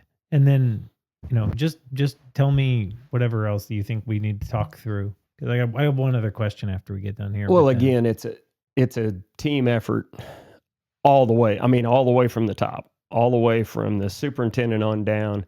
And I will say this. I mean, I was so fortunate, and that's why Tammy and I, that's why we stayed for so long, because our administration was always super supportive. Mm-hmm. I'll say this, in all the years that I was here, whether I was an assistant under Coach Gassman, head coach, I never had an administrator talk to me about wins and losses. Really? No. We might talk about things because they're all former coaches. Right. Stan Petty was a great coach. Craig Barker was a great coach. Steve Sellers coached. Yeah. All those guys had coached. So they probably could have been more critical at times, but they might ask you about something, but there was never, I can't remember one time where anybody said, "Oh, darn, we should win more games with this team," or whatever. I never heard that. That's awesome. I never felt that pressure. Now, fortunately, we had great kids, great coaches, and we had success. But I never felt that pressure, other than the pressure on ourselves, that, if we knew we had the talent, that we thought, okay, let's just not screw it up. But I never felt the pressure that, boy, if we don't win 8 games this year, they're going to be on our back or whatever. And I just never felt that. Just felt complete support. As long as we were doing things the right way. Yeah. And I think the administration trusted us that we weren't doing anything unethical. We weren't doing anything immoral. We weren't doing those kind of things. So that was our main job. And the winning came with it. But like I said, it was all the way from the superintendent to the junior high coaches. And I'll add that in there too. And I know I can go off on a lot of tangents, because number one, I love talking about football. And like I said, I love talking to people too. Yeah. I mean, I am blessed that you invited me to do this, because I like talking to people. And, but people sometimes think, oh, the junior high, that's just so the junior high kids can have some fun. Our junior high coaching staff was as much a part of us having the success that we did. Yeah, they're ready for high school. Anything. Yeah, because we weren't getting them totally raw. Yeah. We might get somebody that came out for the first time as a freshman or a sophomore or something, but for the most part, they had been in junior high, and those coaches did a great job of making them want to continue and promote our program. And Coach Anderson was with me for a long time, and he just got a couple years ago, got the right-hand man award for being one of the top assistants in Missouri. And, we shared an office for a long time. There were plenty of times that I came to him to ask him if he wanted to move up, and he'd, nope. I know I can help you whenever I want to. Yeah. And I think I'm doing more for you down here, and always did a great job of getting those kids ready, and had a ton of success at that level too, which helps. Yeah. So I mean, it's just and that's where any head coach that thinks they did it on their own is a fool, a liar, whatever, because it just does not happen. And I don't care what the sport is. Obviously in football, we've got more assistants and so on, and more kids, but there ain't never one coach that's doing it all. Yeah. And like I say, I probably said this at my Hall of Fame induction, and I stand by it. The one thing I think I was good at was surrounding myself with good people. Yeah. And I think I've always been good at that, at recognizing, even though I didn't always have say on who was hired and so on.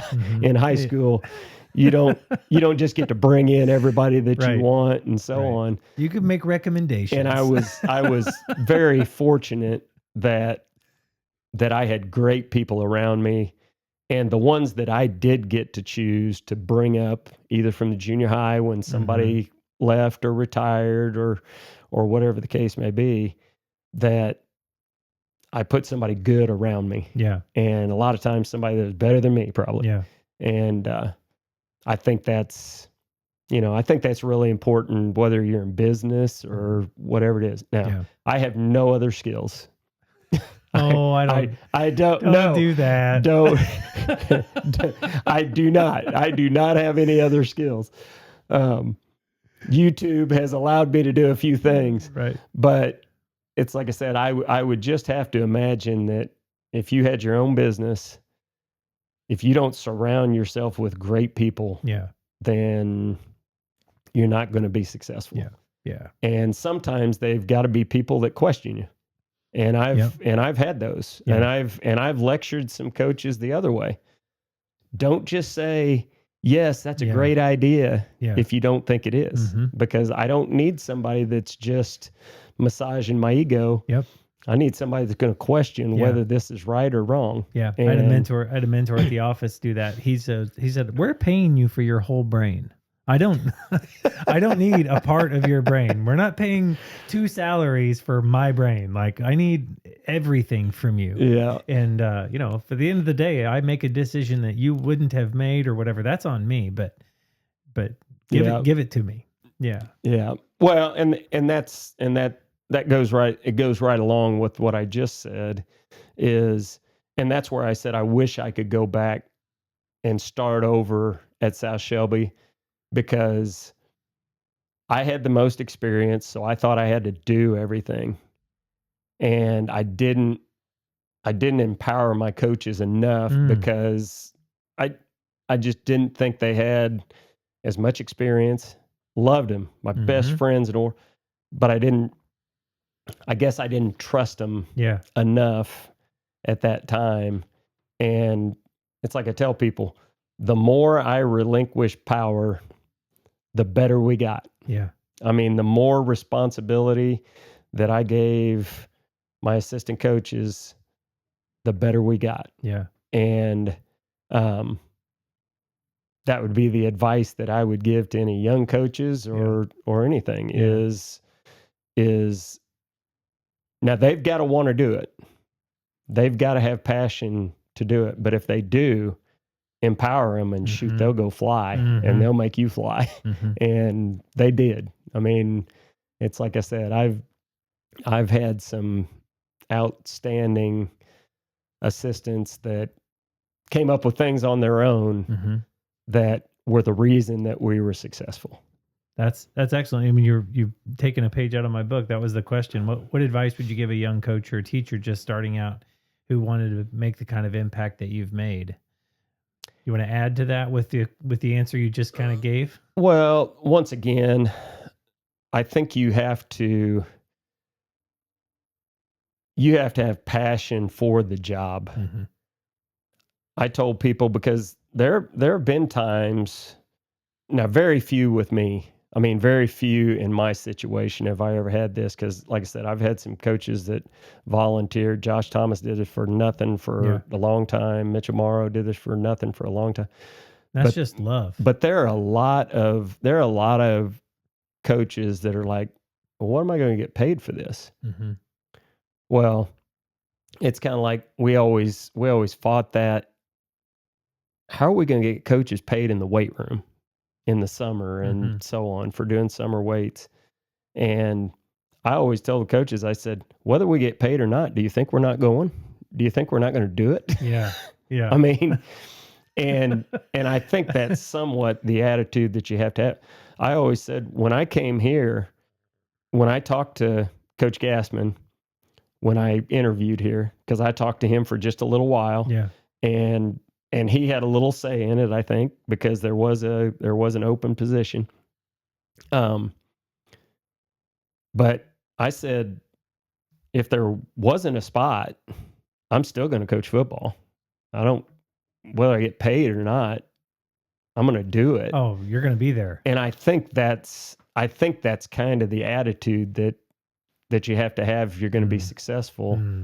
Because if you're doing it for the money, you're barking up the wrong tree. Unless you're going to college or pro, then you're barking up the right tree. But and I don't know what the contracts are, and I don't want to talk about them here. I don't know if this is the place for it, but I think it's less than minimum wage if you were to actually take the stipend that I've heard in the past and apply that to the hours given and whatnot. So it's nice. It looks good on a contract to say, oh, we're going to give you this much money. But when you put all the hours and all the time and all the everything into it, it's more about love and more about the thing. So, and I think the majority of high school coaches, that's the way. Now you go down to Texas.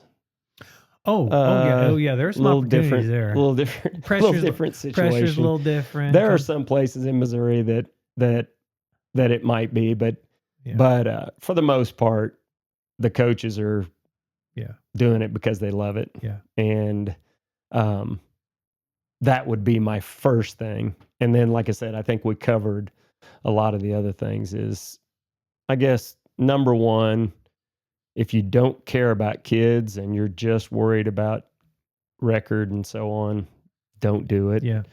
If you just want to be the all-powerful, in charge of everything, don't do it. This ain't about you, because it's not going to work. I mean, that there are successful coaches that do it. I mean, the old million ways to skin a cat. Sure. There are coaches that do things all different ways. There are coaches that practice for 4 hours. There are coaches that practice for an hour and a half that are great. There are coaches that are really mean, nasty, tear down kids that have had success. There are other guys that raise kids like their own, that work on the soul and those types. And I'm not saying I'm one of those. But there are a lot of different ways to do it. But if you're not in it to develop kids into young men, then again, you're barking up the wrong tree, in my opinion. Yeah. If you want to coach and do that, then you try to find your way into the higher levels and do it that way, because the majority of our kids aren't going to the pros. They're not getting D1 scholarships. Right. Most of them are going to either go to college or they're going to go to work, and they're going to be citizens. And if you don't help them be better husbands, fathers, so on, then good luck. Society's going to struggle. Yeah.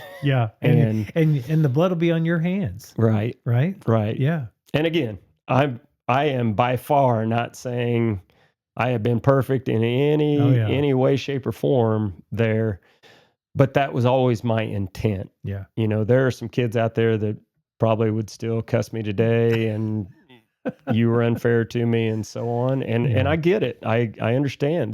There are things, I hear coaches all the time say, I have no regrets. I do.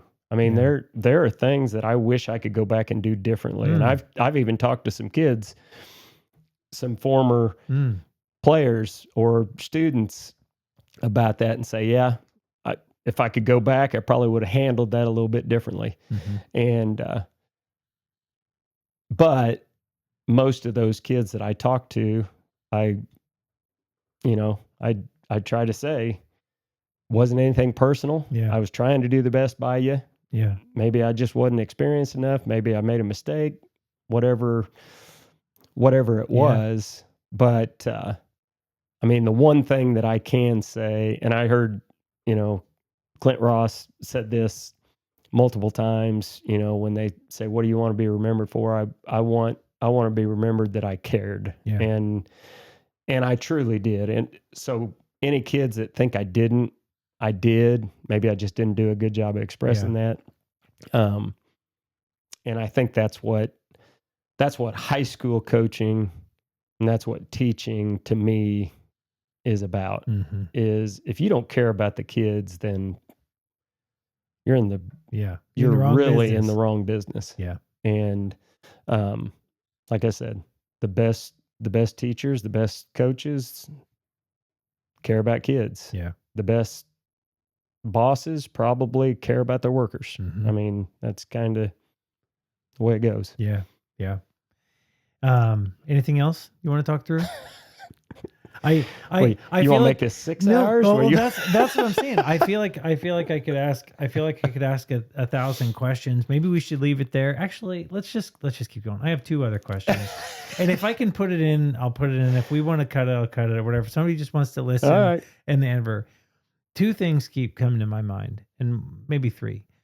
The first one is, tell me about the kid in the late 90s. Tell me about the kid in the early 2000s, before the internet got stupid, before whatever. Like, what's the difference in a kid now who's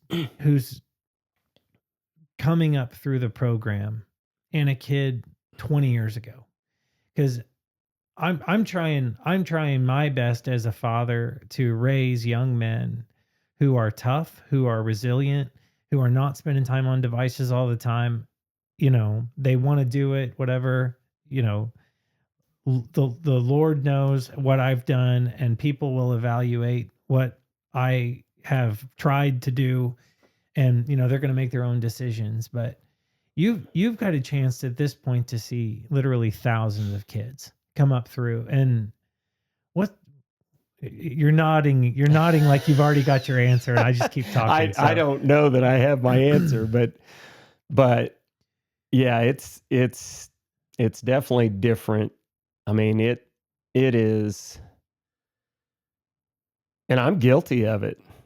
I find myself, that's where I said I'm off of Facebook right now because of how I thought it was affecting me.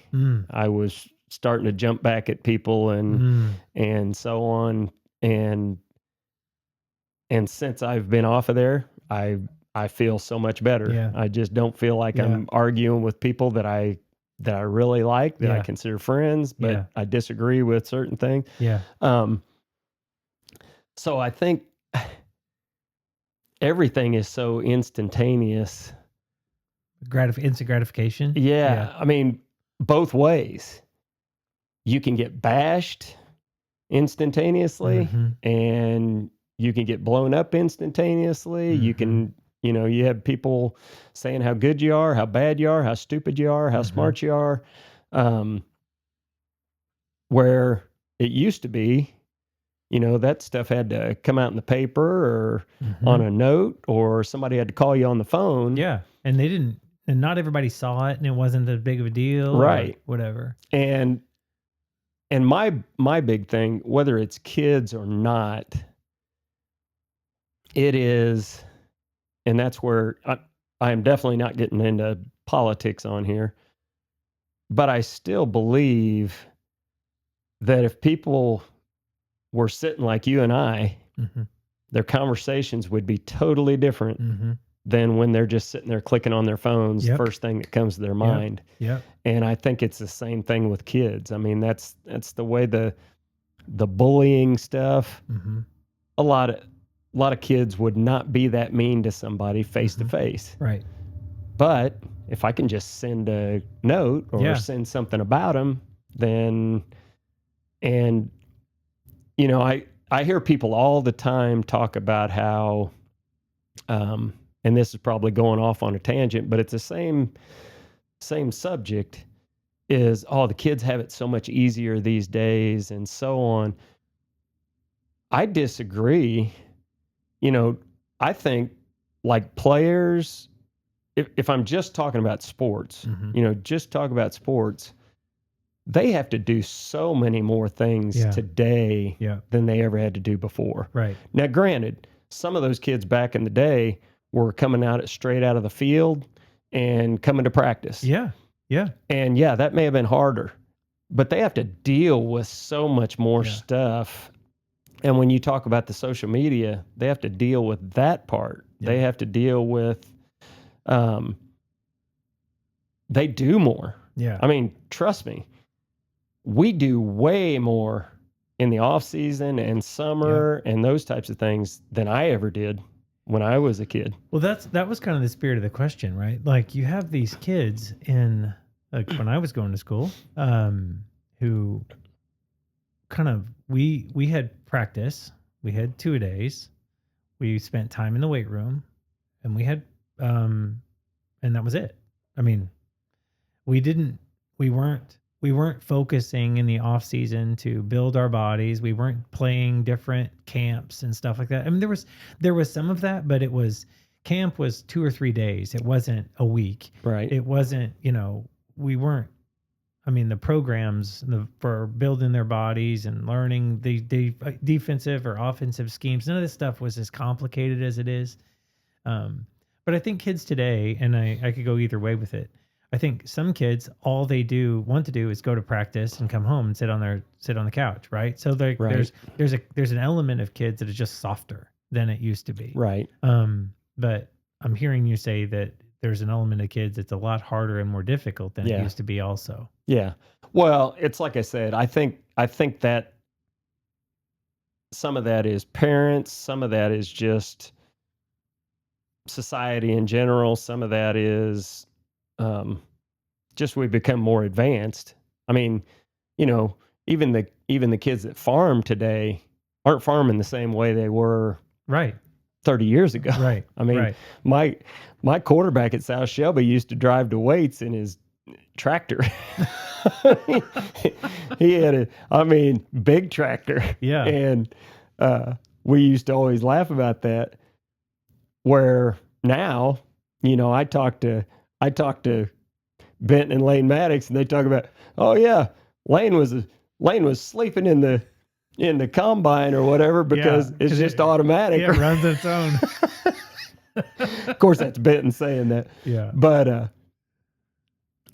But as far as the actual sport preparation, I don't think kids 30 years ago can say they're even close to what they are now. Yeah. I mean, when I was in school, kind of like you said, we might have football camp in the summer, but that was just that was just going out and throwing passes and stuff like that. There were Yeah. no pads, there was no hitting, there was no, I mean, linemen were just kind of left out. They might be able to work footwork or something. Yeah. But it wasn't, it was more working on skills. And that's what most of the camps, if you went to some camp and paid money to go to a camp, that's usually what it was. It was going out and throwing passes, catching balls, maybe running a 40, doing that kind of stuff. Where now everything is team camp and it's full bore. And, we've got, I feel like at Lawson, and I think Caleb has kept that going, and John was the same way. I think our goal was we're going to get what we need in the summer, but we're going to try to give kids as much time off as we can. So, I mean, we try to have our 2 camps, and then I said, yeah, we're going to lift, but we're going to lift in the morning, and then you're done. Yeah. You don't, and, so it's not your whole summer, but like I say, when I was going to school, shoot, we weren't even really into weights that big at that time. We were just starting to kind of get there. And, now there's a school this year that got in trouble because they used too many days over the summer. Yeah. And that's 25 contact days. That's a lot of days over the summer. Yes, I mean, it is. In practice, that's not weight training. But, I always kind of felt like I want kids to have time off because I want them to be excited when the season starts. Yep. But that was my philosophy. That not right or wrong. That was just my philosophy. Yeah. Where there's a lot that they're going to maximize every amount of time that they possibly can under the rules. Yep. And they're really good because of it. Yep. But there's NFL coaches and teams and different philosophies even later that do that, right? I mean, Dungy, I read one of his books, I think it was Uncommon, talks about how his goal was to get in there, be efficient, do the work hard, get it done, and go home. Yeah. We're not going to be here until 10, 11 o'clock at night every night of the week. We're going to get you out of here by on Thursday at 4 so you can get home to see your family and whatever. So, and as long as you're disciplined about it, that works. That works. It can work. Well, and that's where we got to, and that's where we were fortunate enough where a lot of my coaches had been around for quite a while. So we didn't have to meet a ton because we kind of knew what, we could.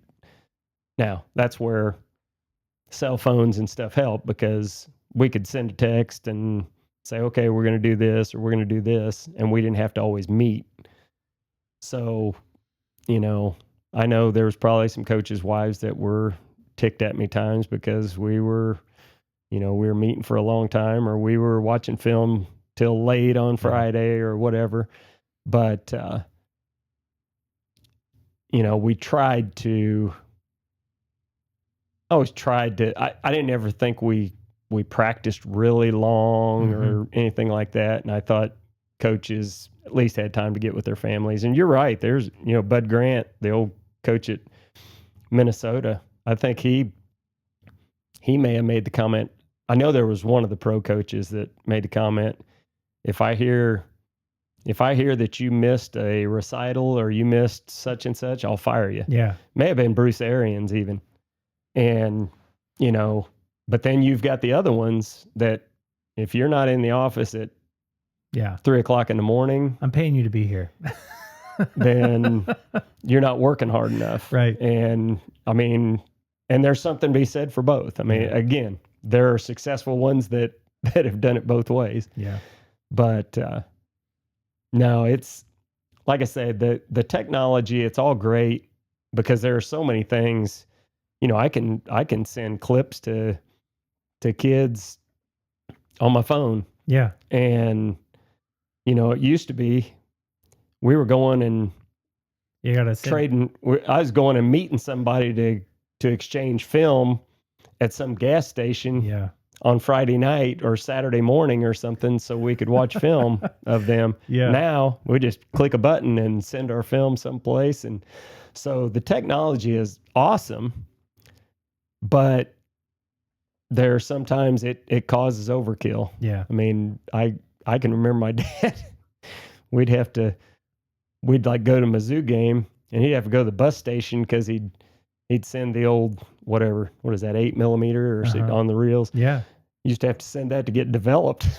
Oh, wow. And then I didn't think about that. Then we'd pick it up later. Yeah, and then you go watch it on the reel. Yeah. Oh my gosh. Yeah. I can remember doing that in the basement. Yeah. We still, I think my brother still got one of our projectors that we still got a bunch of films and stuff. But I said, awesome. oh, how times have changed. I almost feel guilty sometimes because I look back at what my dad had to do and what we can do now. We don't even send scouts out anymore. Yeah. Where you got it all. You send scouts out and they'd have to take notes. They couldn't film or anything. They just have to take notes and now all the games are give you all recorded. yeah. Now you can get everybody's pretty much whole season. How about that? Just at a click of a finger. Yeah. Last question, and this one may or may not even want to talk about it, and it's fine if you don't want to talk about it. I'd love to know the answer, and even if you don't want to air it, what would you say to the person who says you retired in 2020 and the team fell apart, and you're back, and the team is not falling apart? You know, that's can bold. Can I say BS on here? Okay, yeah, sure. I mean, that's what I would say. Sure. Because number one, that's a perspective I've candidly. Right. I mean, from the I don't know if you know Paul Feinbaum, the radio guy down south that does all the SEC stuff, who wants to fire everybody that's not. To those people, looking from the outside in, that you could look at it that way. But anybody that knows anything, and if you look at the dynamics and what happened, the whole program, because I will tell you that, and I'll say it's not why I left. My goal, Coach Waddell, who coached with us for the last, I think he came in 2013, so he came in a really good year. But we were pretty tight because we're about pretty close, same age, both old and experienced, grizzled a little bit. We said, we know we can't leave it like I got it. Because like I said, I got it the year after we went 11-1 and got beat in the quarterfinals. Yeah. And had a ton coming back. I knew that I couldn't leave it that way. But we wanted to leave it to where there was a class or two, maybe 3 or 4 years down the road, that were coming. And I don't want to disrespect the guys that came later, because there were a lot of things that happened. You know, they had good success. The following year, they won a district game. 2-7 district game. I mean, they were the 7 and they beat the 2 in Pembroke. But then, what was it? I think Coach Crawford's, was it second year? They lost like 8 starters on both sides of the ball. Yeah. And you don't do that and just ride through it. Not at a Class 2 school. I mean, I just marveled at it. Because that was the year, that was one of the years, I think my wife had just retired, so I didn't do anything that year. We traveled a ton, so we didn't even get to every game. But I'm sitting there, my gosh, they're not just sprained ankles. These are broken arms and blown out knees and things that you just don't come back from. That's right. Where through my career, we might have had some times where we had a rash of injuries, but usually they're going to come back in a couple weeks, or they're going to come back in 3 weeks. These were season-ending injuries. And I was like, there's going to be some people, the people that just sit there and look at record, or they look at scores and they're like, oh man, they're doing easy. a terrible job. It's easy. It's the metrics, right? Exactly. And it's just, here's the records, here's the whatever. It's the data that's just right and it's glaring. Exactly. Yeah. But anybody that looks at it and sees sees who's not on the field that should be on the field, Yeah. Yeah. same deal. Yeah. And it's like I say, the part that I'm back, and that's the biggest thing of BS. Number one, I'm just having fun. Yeah. I'm just having fun doing my part of the coaching, and I've still made plenty of mistakes.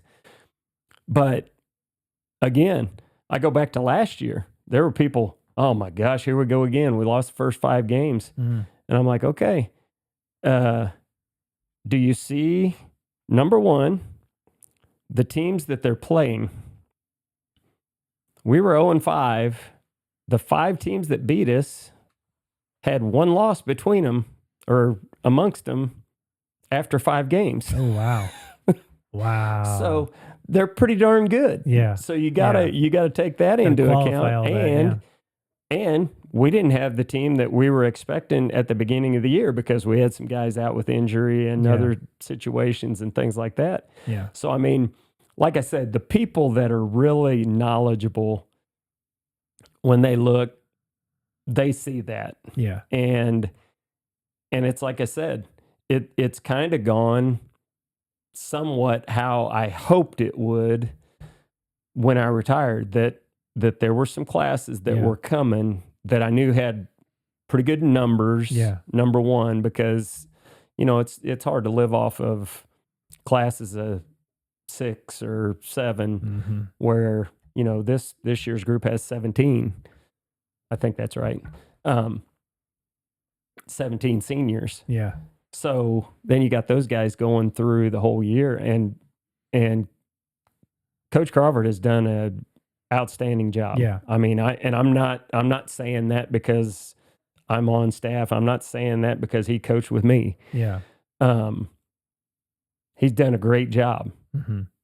He would say the same thing that I said earlier. There were some growing pains in there that I probably didn't prepare him for. I thought that he was ready to do that. Mm-hmm. So I started giving him some more responsibility, but there were probably some things that I shortchanged him on.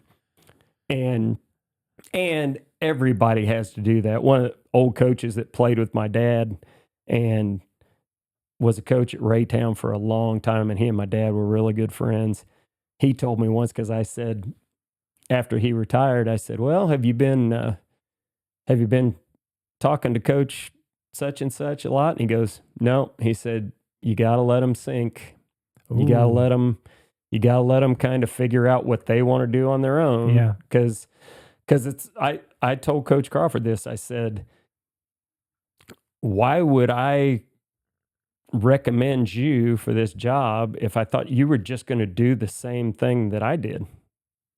Because I got out for a reason, because I didn't think kids were responding to me anymore.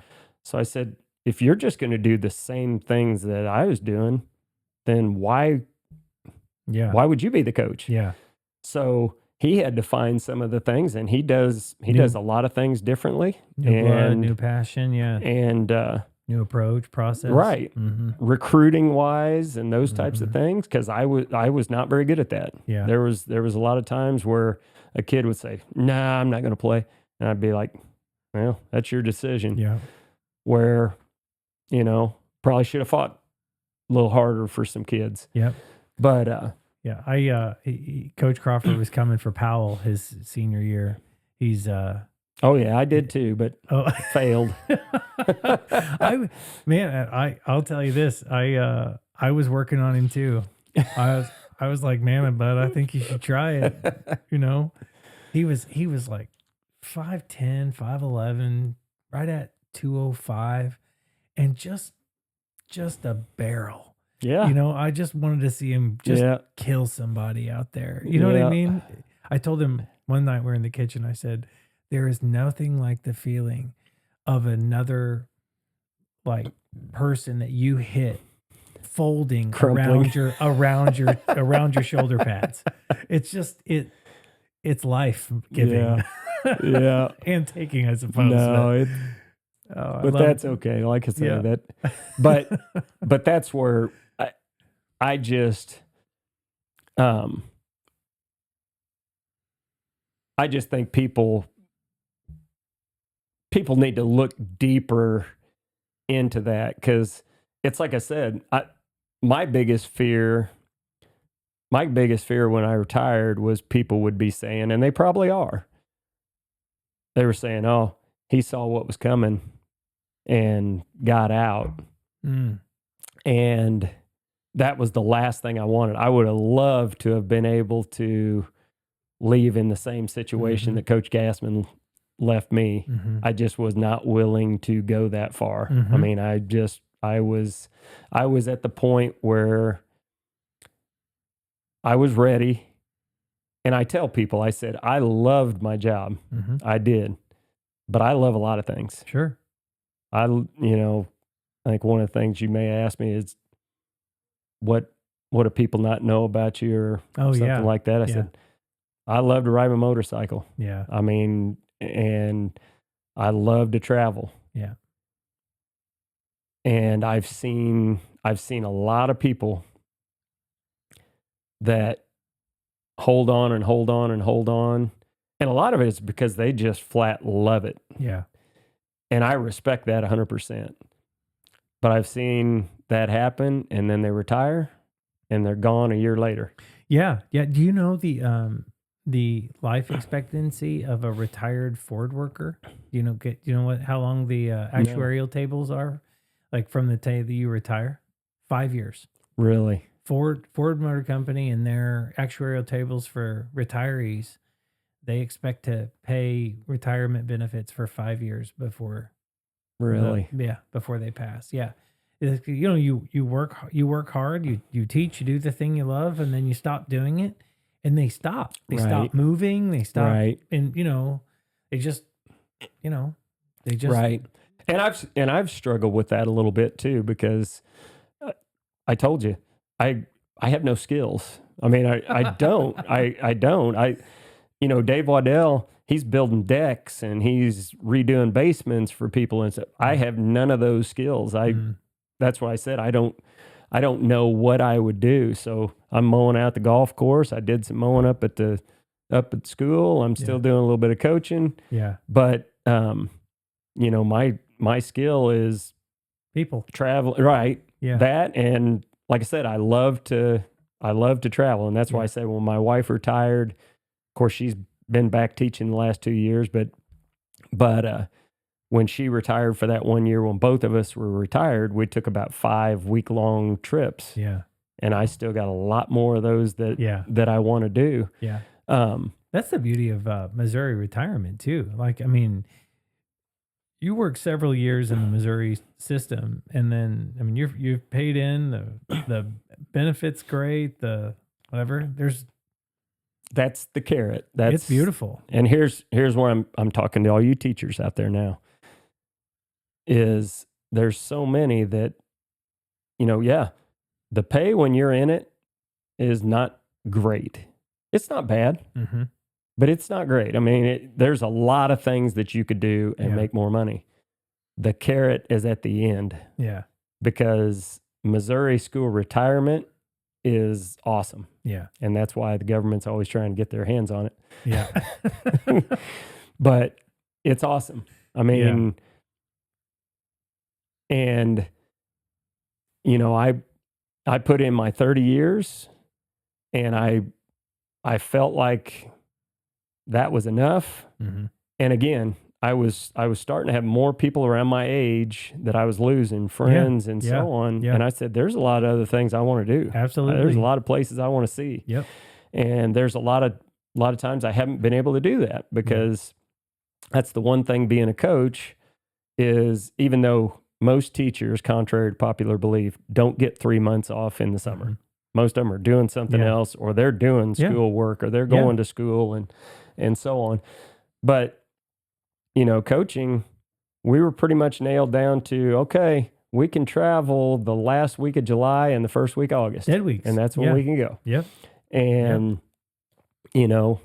when we were both off that year, we can go anytime. Yeah. We can go in November. We can go in October. Yeah. Whatever. And I think about that too much.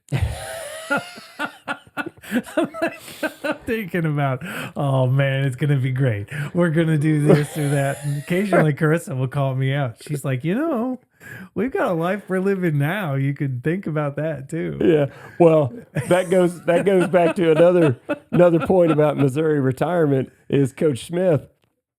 He told me, because he went down to Jeff City and had a meeting before I did or anything, that 30th year, because he was trying to figure out if he was going to go one more or what he was going to do. And he said, just be careful. Once you start looking at it, it's hard to look away. Looks pretty attractive, yeah. Oh yeah. And it was kind of well, there's everything. There's an annuity that comes with it. There's a big old cash payment that comes with it, and well, that's where I said if you don't use a lot of sick days and stuff, you get a little bit. Oh yeah. But it's like I said, and I can't remember. It was somebody else maybe that said it. I was in between the thoughts of, okay, if I retire and then I get into the year and I'm thinking, man, I did it too early. I miss it. Is that worse than if I go another year and halfway through I'm thinking, suffering, gosh, through, I could be retired. Yeah. Oh. So there was a little bit of that too. Yeah. And it's like I said, I miss certain aspects, and I don't know how long I'm going to coach. I love it. I love these kids. Yeah. And I will say that I didn't know how I would react because, like I said, I was starting to see, I don't think the kids were changing as much as maybe I was less willing to change. And I knew I was probably going to have to start giving on a few things that I never did before. And I thought, man, when I go back, I'm just afraid. Are these kids? I love these kids. Yeah. I mean, I really do.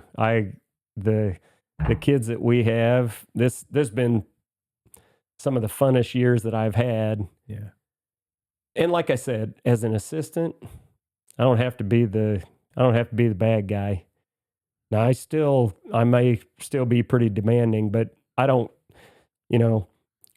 back in the day, I might have that kid in class an hour before or 2 hours before, and he might have ticked me off in class. Yeah. And now I got him in practice. Yeah. Now I just show up. They might have been in ISS all day, but I just show up. Hey, what's going on? Let's go. Let's go practice.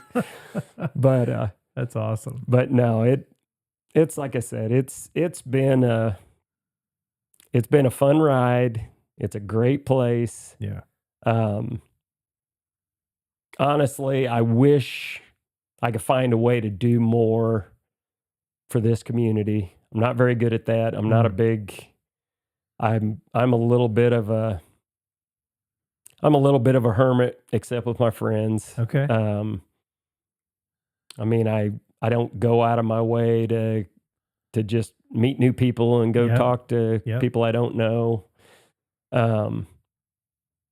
But because one thing I said when I retired, I said, I hope I can give back to the community that's given us so much. Yeah. And it's truly given us so much because my whole family's been involved. Yeah. I mean, Tammy put in as many years here as I did and as a school leader and so on. And my kids took advantage of all those things. Mm-hmm. So I owe this community. So I'm saying that on the air. Yeah. If somebody needs something, let me know. I just don't want a full-time job. I don't want to be anywhere. I don't want to have to be anywhere every day. Yeah. That's awesome. Well, thank you very much for coming. It means a lot to have you here and to talk through some of these things with you. You think things are going to go a certain way, right? You craft questions and you think, oh yeah, I'll bet this is the way it's going to go. Oh yeah, they have to talk about that. And then you ask the question and it's left turn, right? Like the episode that just came out was Austin and Heather Johnson. They adopted a kid, or adopting a child from Yeah. the Philippines. And I kind of mistakenly thought at the end of the episode and in my preparation that this experience is all about them and the moment they get to hold their child and bring them home, and was woefully corrected when it's just the beginning. And, then you're like, okay, wait a second. No, this kid is older and going to be taken away from everything that they've ever known, people that they've come to love and trust. And they're going to get on this plane that they may not want to go on and go to a foreign country and everything like that. And I'm like, oh my gosh, I didn't even think about that.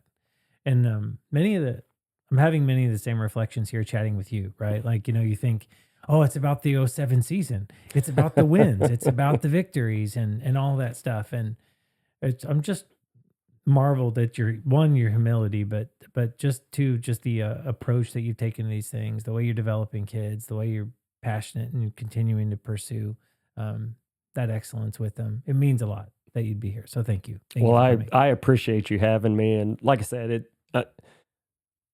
I can talk contrary to what a lot of people think. Because like I say, you and I think we think a lot alike, but we haven't been around each other a ton. Yeah.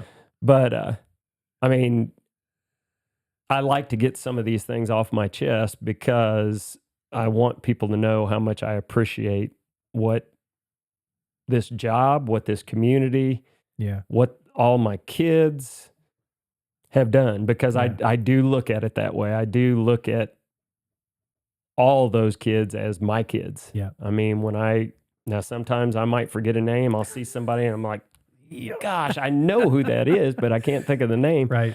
Well, they all see you and love you. Like I said, local legend. You walk through, people wave hey. Carissa talks about where she was at. She was in school when you came. She was there when you were first starting, and there's a lot there. Yeah, there's a lot. Yep. I remember I was down in middle school. I think I may have been. I think she graduated before I came up to the high school. 97. Okay, she graduated in 97. Yeah, because I got here in 96. So, I was down at the middle school for 3 years and then came to high school. But I remember. Isn't that crazy? I remember Carissa. Yep. And like I say, Mariana was one of my favorites because she was one that was a grinder in the weight room. Oh, yeah. And she was honestly, and this isn't blowing smoke. She was one of the leaders of the girls that were not afraid to come up there and do that. Mm-hmm. And now I think we've got a lot of girls that participate and enjoy it and get in weight training classes and things like that. And she was probably one of the first ones that really kind of got into that. That's cool. I really enjoyed having her. And like I said, I had the fortune because I think my last year, and I said that saved me because that was going to be a long end of the year because I knew that was my last one. Yeah. But I coached junior high girls track. Yeah. So I had the boys too, some, because we kind of divided it by what you were coaching. Right. So I had Pal and I had Lola. Yeah. Or Lolo as I call her. But and that was a blast. I mean, my wife always talks about that. She said, I think that made the last half of your year pretty fun because working with those kids was just awesome. Yeah. Well, she's a senior now. And, I know. That's not even right. It's not. No. So anyway. Not even right. Thank you again. And we'll leave it there. This has been the Son of the Law podcast. Have a great night, everyone.